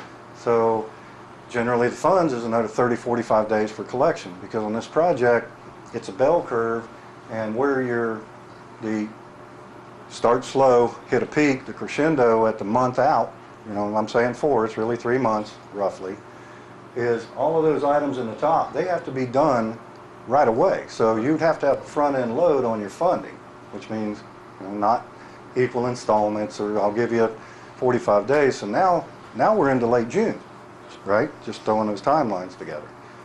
So You already said, if we're in June, you're saying that the rest of the year's pretty but if you, much booked. and again, when this, it's a quasi-public sector bid. The board holds full veto to reject all bids for any reason. So let's just say, go ahead, we bid the project with a start. This is the time we want to start. This is the time that we may start. What are the incentives? What are the increases for those varying times? Because once I start putting the project manual together, it's an Excel spreadsheet. It's a matter of just moving things around to get the numbers. It's real easy to solicit. One way we bid one not too long, or 2 months ago, was to start and do multiple phases. That, okay, we can't do all this, but let's do, the walkways are where you need the most work right now. I mean, it's clear, you can see it. The beams are in bad shape. There's some needs which we could poke along and maybe caulk or put some pins in. Just do some stuff on the balconies and cut this into 2 distinct phases and try to still get you in 2016 without paying a premium. When the numbers come in, the first thing that I do, if I said 140 for an edge fall and everyone comes in at 150 and more, then I take a step back. And yours is such a smaller project that if we're going to try to get you the quality and the price, then it may be your better opportunity is to cut this thing into 2 pieces with a shorter window that'll fit whoever that hungry bidder is that's going to come in and say, I want this job. I got an opening here. Exactly. Not in August through, well, a couple of these projects are 2 years long. So once they get those banked up, if we see our entire stable is taking advantage of it, then we'll bring some others in. We have to. We can't have you do the research and say, well, their bidders are charging 200 and everyone else out there is charging 150. We can't be there. Right. Now, you said 3 days before anybody could get access to their condo? For the walkway deck coatings, the polyurethane deck coating system, base coat goes down the first day, and that's what keeps the water out, that keeps cracks from coming through. Regardless of the time of year, it doesn't dry by air and it doesn't dry by temperature, it dries by moisture, humidity. So the first day there's no traffic at all. The second and third days, when the last 2 coats go on, Orman Heritage, because that's 180 units and 3 eight-story buildings, that was really difficult. Same system. What we ended up pulling off there was at 6 o'clock daily, you could come back to your unit. But from 8 a.m. to 6 p.m., you had to stay out. Or stay in. Or stay in. Or stay in. There were a couple, it's like when the concrete work's going on, if you're gonna stay We there, have some people that just stay in, I mean, so Okay. there's people that probably wouldn't leave for that 3 days or whatever. Yeah, but what if there's an emergency? One last Well, question. yes, sir. No, those are, did I answer all those first Yeah, ones? sir? because, I mean, like I said, I was thinking, you know, the concrete work, we can do it That's right. during their typical slow periods, and then get the paint done, even though it causes an impact, it's a short-term impact. My last question is, I'm thinking we may want to take this too and split it in half and say, maybe have, this is garage and this is building, because I know that you could probably pull that out fairly easily. Oh, yeah. Yep. My thought is, and we Yes, obviously have I to talk agree. about this, but Yes. I gotta be honest, the garages, I know that it's a source of complaining. I don't even think the roof of the garage is in this. No, it's not. Right, and so, which is the main problem with that, and to me, I'm more concerned about where we live Yes. and where we put our car, and so my point is the garages is something that maybe we do say, we'll do that 2017 to 2016, let's get the building up and going. So, just a thought, I'm thinking it might be for our discussion. Yes, we can, No, next that's- week, we can no. talk about all this stuff next week and propose those questions back to Chuck. I mean, if you can split it out that easily, that would be helpful. Well, that would have already been categorized because the garage work is, they can get momentum. They're standing on the ground, they don't need lifts. Okay. So that I quantity, this is if you just Okay, could that reach makes in sense. and grab a bunch of money. Well, Okay, That's an okay. answer in itself, right? Okay. there. Okay, thank you. Question. The only thing with the garages, in our garage, 212 and 312, the gutter is completely gone. We just get downpour, we get a waterfall, not just a drip, we get a waterfall of water Right. into the garage. Yeah, it's, If that gutter There's- is replaced, they probably eliminate some. I will help you, if we move to phase 2. Yes. I will help you with an analysis. Is there really, and I'm not saying just let the water pour on you and you're bright when you go to get in or out of your car, but if you're going to do something, then you need to go to the point that it'll be successful, and what proportion is that to just not do anything and get the money to replace it? Because they are in bad shape. And if the wood decking is gone, if the sheathing or the decking or the framing or any of that's also compounded in there, then maybe Hence my question before. increase maintenance fees rather than a special assessment. Plug and chug and let's get this done next year or whatever. But that's a good point. From what I saw, and we do roofing specifications, and 5 roof jobs right now locally, preliminarily I'd say don't put any money into that. Maybe a piece of peel and stick and slam it on the hole I showed you in the photograph, but as far as replacing components that would be not salvaged when you replace, which that roof has reached its useful life no matter who, if you had a reserve study, that would have been plugged in as replaced now, 0 life, X amount of money. Did that answer? No? Maybe you could rig something up, a plastic gutter from Lowe's, I don't know. Now, you've only done the exterior of the buildings and not the interior? No, we were 202, when you walk up to the door and you look up, Yeah. every unit that we went into, we looked all the way around, right girls? All right. Now, in our unit, not all the walls, but only the wall from the closet and the outside into the large room is bulging. Bulging It's bulging outward. like that? Yep. That's not Oh, yeah, good. That's not good. Definitely. All right. And that, inside the closet area, the sheets of drywall have crushed together Okay. and they're outward. And then one in the living room, it's bulged out. Well, two Just comments. Just by the closet area and then Problem is, you haven't been taking good care of it. I'm kidding. So, I'll come and look at that before we get to the bidding phase, and if you have some strange there, you we'll mentioned something about that on the salt unit. When they did a leveling thing up on the 3rd floor, right. all that concrete went down the cable line and that cable is encased in. Oh, that's, okay, that makes Yeah, sense. right. That makes sense, okay, now we know what it was. Yeah. It looked like somebody was trying to experiment out there. Yeah, I mean, that stuff just came all over the place. If you're coming back. Yes, sir? I just appreciate your presentation and thank you for that. The garages, you didn't look at the roofs at all? The roofs were excluded from the proposal. How come? Because that's a whole nother separate, that's a I- whole nother separate expense. We're talking about the structure of the building before we But, get into the but doesn't it make garages. sense to, why spend money on the structure if the roof is just gonna continue to let water in? Yes and no. I like his philosophy back there, the military approach, just say yes or no. So the reason that I looked at the roof up top was because the water I saw pouring out, which I don't know if that was your unit or not, that was one. So that's worthy of a comment when you do a building condition survey. But the roofing because you had competitive proposals from other consultants.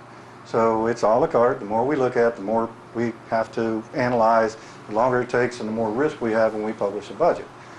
The reason that I took the photographs from the walkway floor of the water, because the water was standing that deep, because there were holes in the panels, and then the structural would have came in regardless whether we signed up and added a nominal fee to look at the main roof of the condominium or to look at the garage roofs. The structural attachment, that's a different debate, because you're not going to replace the entire structure, you're only going to do the roofing and the gutters to manage the water. So for asset preservation, secure the roof down and work toward replacing the roofing covering. The shingles are still in good shape. It's called low slope, the flat roofing is what needs to be done.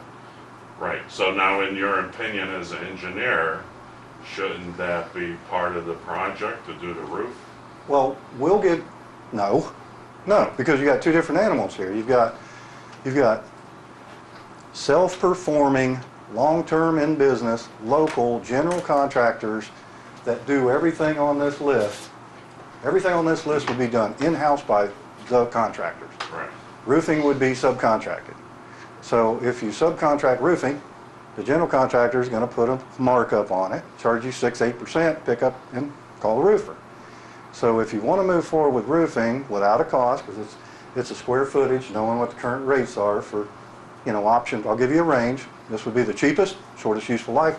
This would be longer, get better guarantee, get a wind rider and all this other stuff. I'll give you a budgetary planning for the garage roofs, but that's still contingent upon not continuing to corrupt attachment or wood components of that.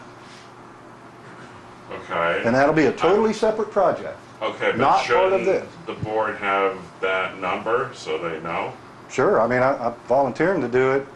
Sign me up for phase 2, and I'll give you planning numbers that if you move forward with something repair or replace of like kind, so you don't get mired down with material alteration of common element and all the other stuff, then I'll give you something so you can look at for discussion of funding.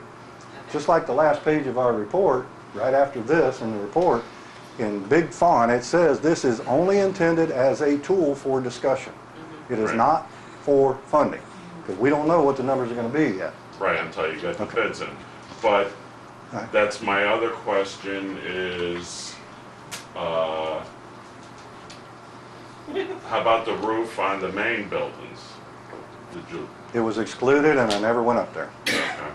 And does that include the swimming pool, it says pump house, is that the swimming pool pump house? Yes, no, there's a couple spalls that would be picked up in line items B or E, because when you go in the pump house and look up, there's some Yeah, it's there's bad, some yeah. spalling in there. So that's in there. And again, that's for repair.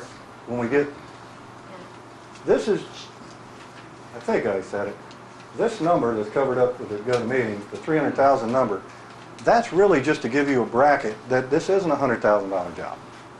You're not going to pull that off, no matter how hair-scamed you get. It's not a 200, and it's not a million. It's you're in that area so that you can look at it. That's what we think we're good at, that if you do all this and use industry stuff, nothing exotic, we're not building a hospital here, you're going to be somewhere in that neighborhood of 300,000 plus or minus 50,000 based on the timing of the start and the ultimate scope of work. Yeah, now, should you add, like you're talking about a fudge factor of 10%, is that realistic? Well, we're now allowed to use the word contingency. Years ago, community associations weren't allowed to use that word. We can. So on your particular project, the majority of this project, it's not like a lot of projects will have roofing, will have work that's going on the roof, on the elevator shafts and all this other stuff. The line items that could sting you the most are A through L. So there's two approaches here. You either take 30% of the unit rate cost as your contingency, or you take 20% of the total volume. 20%, yeah. Not 10. No, because and here's the reason that I'm being a little cautious in yours. The worry is that I can see what you now know is a primary spall. I'm chipping on the primary spall, and the one you paid to have fixed falls off. Or the one that you paid to fix that looks okay and seems okay, I'm chipping on the one that is on here, and it continues, and you have to take out what the other cat did before. That's not in here. That would fall under hidden condition, unknown, and contingency. Change orders, right? Yes, So that's the name of my boat. How risky is, how many change orders should we expect? A lot? Or are you pretty comfortable with? No, I feel the item C, Charlie, there with the,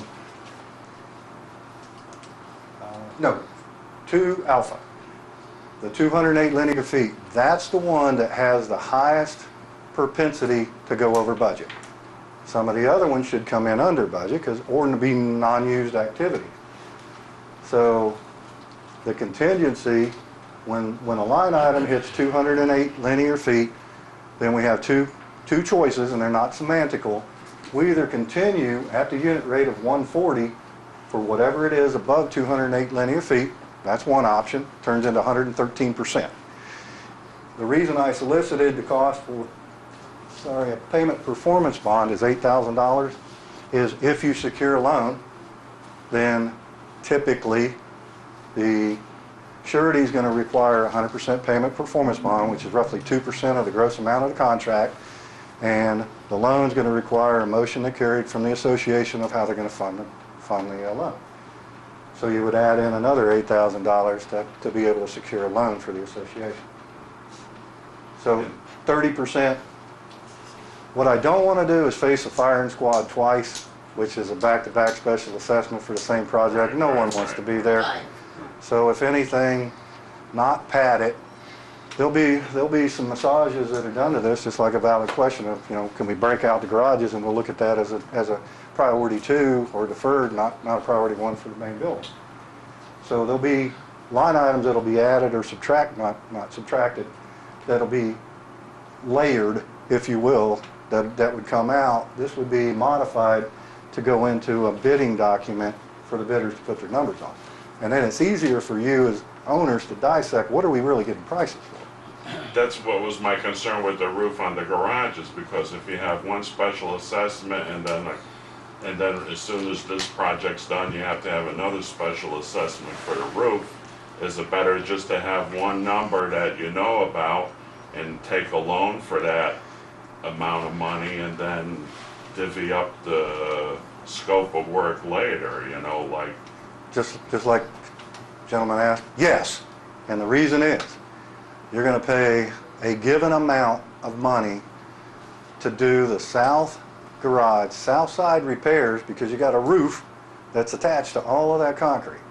So if you either had them concurrently or simultaneously, and carefully didn't pay a general contractor just to pick up a phone and charge 8 to 10%, then your best value for roofing and concrete would be to do those connections all at one time. That does make sense. Now, that's not about funding and let's have one huge assessment rather than 3 years of equal installments, that's all a different debate. But as far as economy of scale with this unique condition that mansard is attached to that concrete. So they can't just take it all out and get momentum, meaning the concrete guy. And when the roofer comes in, there may or may not be some needs at that point to do concrete repairs. I'm just thinking, because like AAT has a roofing division and their construction division. Well, they have two And- companies, not two divisions. Well, yeah. They're two but- totally different entities. Well, yeah, but they work. Known them for together, 22 years. But, And there's no value of having the two. They're not going to give you a break. Not that I've ever seen. Can I please ask my question here? Because it has to do with what you were talking about here. Please. We're wasting all this time talking about the roofings on the garage. Can you legally do our garages? Because we've been told they're carports and we can't get a roofer to come in and roof them because they're of the code stuff and everything. And that's why I said we're just wasting much time talking about these garage roofs. Because they were unless originally you can legally carports. do it, we need to forget about the roofs. This is true. The original They were construction, carports. they were an open And they're not up to carport. code Yes, as they far were as And all someone that. came in and blocked them in and put a door in. Right. Yes, yes. So we can't, we've tried roofers and no Yes. roofer will come Yes. because they cannot get a permit. So that's why I'm saying, with But all you your, said, as part of bidding this out, you may have a roofer That's that why I said I want decides, to he stop all tells us this the roof same work. thing. Well, Just tear them down. well, that's what I So is said. that Couldn't we something get that a you can price? assess for us? Couldn't we get a price Well, also, Buster. just to see what it costs to just tear them down because they've been nothing but a pain in the butt since we've That's had what them? that was where I was going, to be honest with you, with my question about splitting out. Right, couldn't we just Costs. get an demolish, estimate of what it would demolish cost to and demolish? dispose. Yeah. Then we'd also solve our parking problem. Okay, if you can pull that off internally to abandoned common element that used to be a carport that's now an enclosed garage, Yeah. It's not even in our. more power to you. That's. But when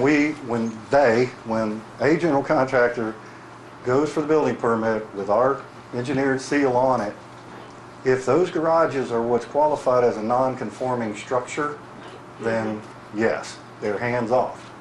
Now, where it comes in, and there's one up in St. Augustine that's at a meeting next week, the carports they're truly carports.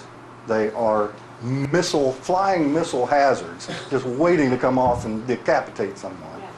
So their attorney, step one, step two, and it's kind of stepping over a landmine.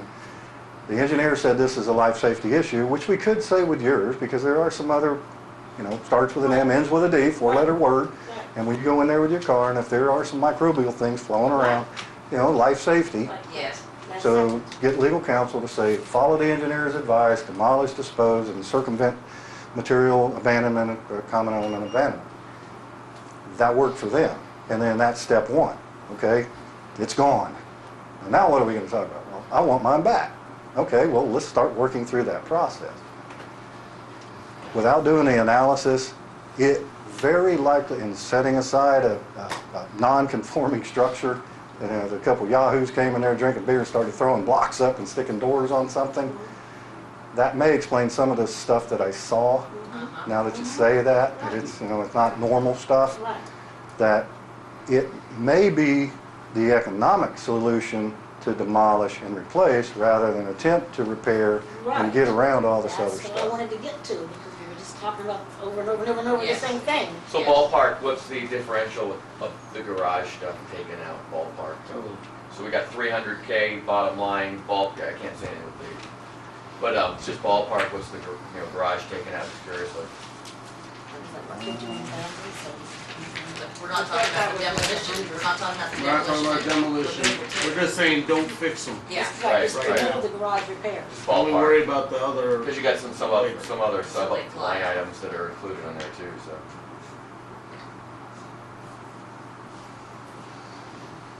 Turn the recorder off and everyone put your pens away. This is something I shouldn't be doing, so. Our lips are sealed. In concrete, painting, crack treatment, miscellaneous whatever, to be able to, and I'll say this with the recording on, perfume on a pig's ass, because the roofing is excluded. Right. I've probably got $20,000 of miscellaneous activities to go to those three garages. And from the prices I saw up there, you could probably, well, I would believe Halifax Wrecking, Sam Shula Demolition, the local guys, they'd tear those down and dispose of them for less than $20,000. Okay.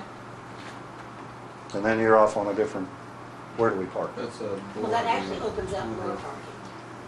And of course, you can solicit those proposals free if your scope is so simple, scrape them to the concrete and take them away. Let's not discuss that right now. Right, yeah, that's gonna Yes. make this another Yeah, job. we'll do this on the Yes, 12th. yes, yes. Any other questions on I just the, want to let you legally do it. on the report? I have a question. You just told this gentleman and lady back here, that if there's bubbles in your ceiling, that's not good? I think somebody better look at my ceiling in my living room. I'm on 219 N unit, and every rain, the bubbles get bigger. Yeah, no, there were units that had, You never mentioned that in my, I Water never intrusion? 219. Yeah, showed it to you. We showed it to you that day. It's not Okay. mentioned. And that rain, okay. right after we got here, the end of January, was beating against that picture window the next day. It just, and I'm afraid to climb, he was gonna climb up there. I said, no, don't do it because I don't want the ceiling in my living room. I'm Well, also one that has a big Bad, crack in there. bad look at that one. I'm kind of answering the question that if you go around the structure, from the roof downward, from the soffit downward, and you perform these activities, if you have water coming in after that, with me monitoring the application Now, installation, this has been coming in for a while. it's going to be either a window or a door. No, It it's won't not be the windows, I balcony, had it to- won't be the I wall. had Daytona window back They there. told us that, we had Daytona windows, supposed to be $13,000 for all new doors and Yeah. windows. And guess what? It's not the doors and the windows. Well, And you've there- got, There is a crack. They admit there is a crack in the, right. that's in the structure. No, there's, if I put my hand on the wall, and I take 2 steps to put my hand on the wall, within that distance, I'm gonna find a water intrusion source on your building. That's how many there are going around the structure. Well, my That's why ceiling's gonna I be above carefully every stepped floor. into previous board of directors and all the numerous cycles you've been painted, you've never been waterproof. 2 totally different schemes, 2 totally different approaches. It costs a little bit more to do waterproofing one time, and then you just do the paint jobs all the subsequent, every So 7, 8 this one years. was repaired quite a few years ago. I'm gonna say 5 years ago. No, my condo was repaired. The main ce- roof. The ceiling in the Oh, living the ceiling room, itself. because of the water that was coming in. Okay. Since then, it's still, you can see the bubbles.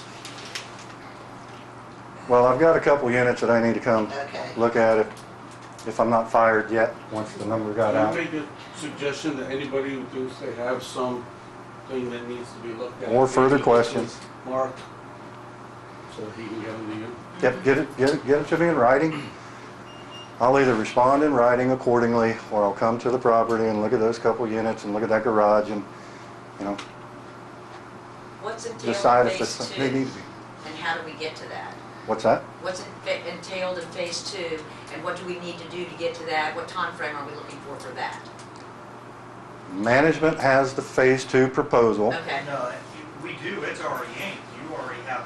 Oh, that's right, that's right. Yeah, it Okay. should be already started. okay, All I have to do now is put on my life vest, grab my paddle, and take off. okay, And you'll know when I get back.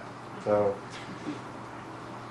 I'm not gonna fast track it. Get your questions in the next couple weeks. okay, Within the next middle of February, within the middle of March, toward the end of March, we will have the bids back toward the end of March. okay. Now, to have the bids back, taking the timelines with the board, I need to know what you want to do. Do you want to do one phase? Don't make a wish list out of a $300,000 job. Let's decide how much you want to spend, and if you can reach that decision first, then I'll help you with, let's just do the walkways at this point. So if you say, no, we want, because when the bidders look through these sheets, they look through it, and when they make their follow-up calls to me, they'll say, do you really think they're going to do all this? And if it's, that's why it's there, and I can't mislead them, they're all my stepchildren. If I don't think you're going to do it, then what happens is when you come in and you bid 300,000, you say, whoa, that's 300,000. How about if we take this out and take that out and only do that? Then they won't be as critically competitive as they would if before you have the initial bids come in. Just say, this is what we're gonna do, or, you know, to the best of your capability with a veto, and get the best numbers and move forward and make minor changes. Don't let them have the opportunity to get the cost up because you completely rewrote the scope of work after you got your shopping list in hand. Have you picked some of the contractors that you're gonna provide the, Your project would be absolutely suited for, in no particular order, that's why I said they all redheaded stepchildren of mine. They're all invited to the table. AAT Restoration, not Roofing, Company, Flores Hager and Associates, Southeast Restoration Group, and the smaller, newer, but I've known the owner since 2002, Spec Contractor, SPEC. So Hager, Turcotte, and Southeast, those are the three that have been here since the 90s, and they do the majority of the work, and they self-perform. They don't hire painters, they don't hire deck coaters, they used to, back when I competed with them, that they did, we all subcontracted. And then we couldn't control, you know, hunting season, there's nobody left, everybody's up in Georgia, so you couldn't get the work done.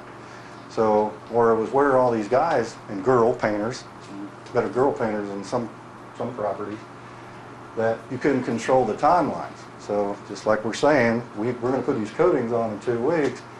If they were at the mercy of painters, deck coaters, caulking contractors, vendors, back then the rates were less. Contractors mark it up, and they pretty much managed subcontractors. None of these companies do that. It's all internal. And I get my own veto that I get to say, this project I want that guy running it. So that, you know, big jobs need certain people and small jobs need really a different type of individual because they'll get lost in a small job. And we're actually considered a small job, right? This is a small project. I mean, it's big to you, and those 2A through M's, there's a lot of that's catch-up. So that's why I used fraction. The next cycle, 7-8 years, should be a fraction of that. If we do those concrete repairs this time, you're not going to be 20%, 30, 50% of that. If you only did a fraction or proportion of that now, then yes, you would be revisiting a bigger number for just routine building rehabilitation that's going to happen. Salt's in the building, can't take it out. Yes, sir. Do you come and inspect their work before they get paid for each bill they send? The mapping that you girls will eventually see, that time dated, so you get the contractor on property, strip the coatings off of the walkways, we're leaving the balconies alone for today. I come with the contractor and I spray paint whatever they're going to open up. They open that up, then I come back. When I come back, it's either ready to pour or they're going to add steel, they're going to go farther, they're going to do something. They do that, then I come back again. So nothing gets poured, nothing gets concealed until I see it, because just like that gentleman said, we not only want you to manage them, we want you to hold some responsibility for this. We want it to be done right, and that's what you're paying us for. And that pre-pour inspection evolves into what's called a record of repair. I quantify, I count, measure. I'm the one that keeps track of my budget. So I told them what to do. If it goes over in quantity or line item or whatever, it'll be on paper, because I tell AAT, Southeast Flores Hager, I put it in writing, send it to management and the contractor that this is what you can bill the association. So I'm in control of the budget from commencement to completion. So hopefully that answered that. The one neck to choke. Sir? I said, you're the one neck to choke. It's, if I didn't enjoy it, I wouldn't be here. I've been in all kinds of different construction fields, and it's a rare breed to take the heart out of a building and not have it fall over on you or someone else. It's a challenge, and every project's different. Even the buildings that look like yours are different repairs. Any other questions? Mr. Paul hasn't typed anything. Mr. Paul is gone. You got that. Okay, so. Thank you. Thank you. Thank you. Yes, thank you for coming on Saturday.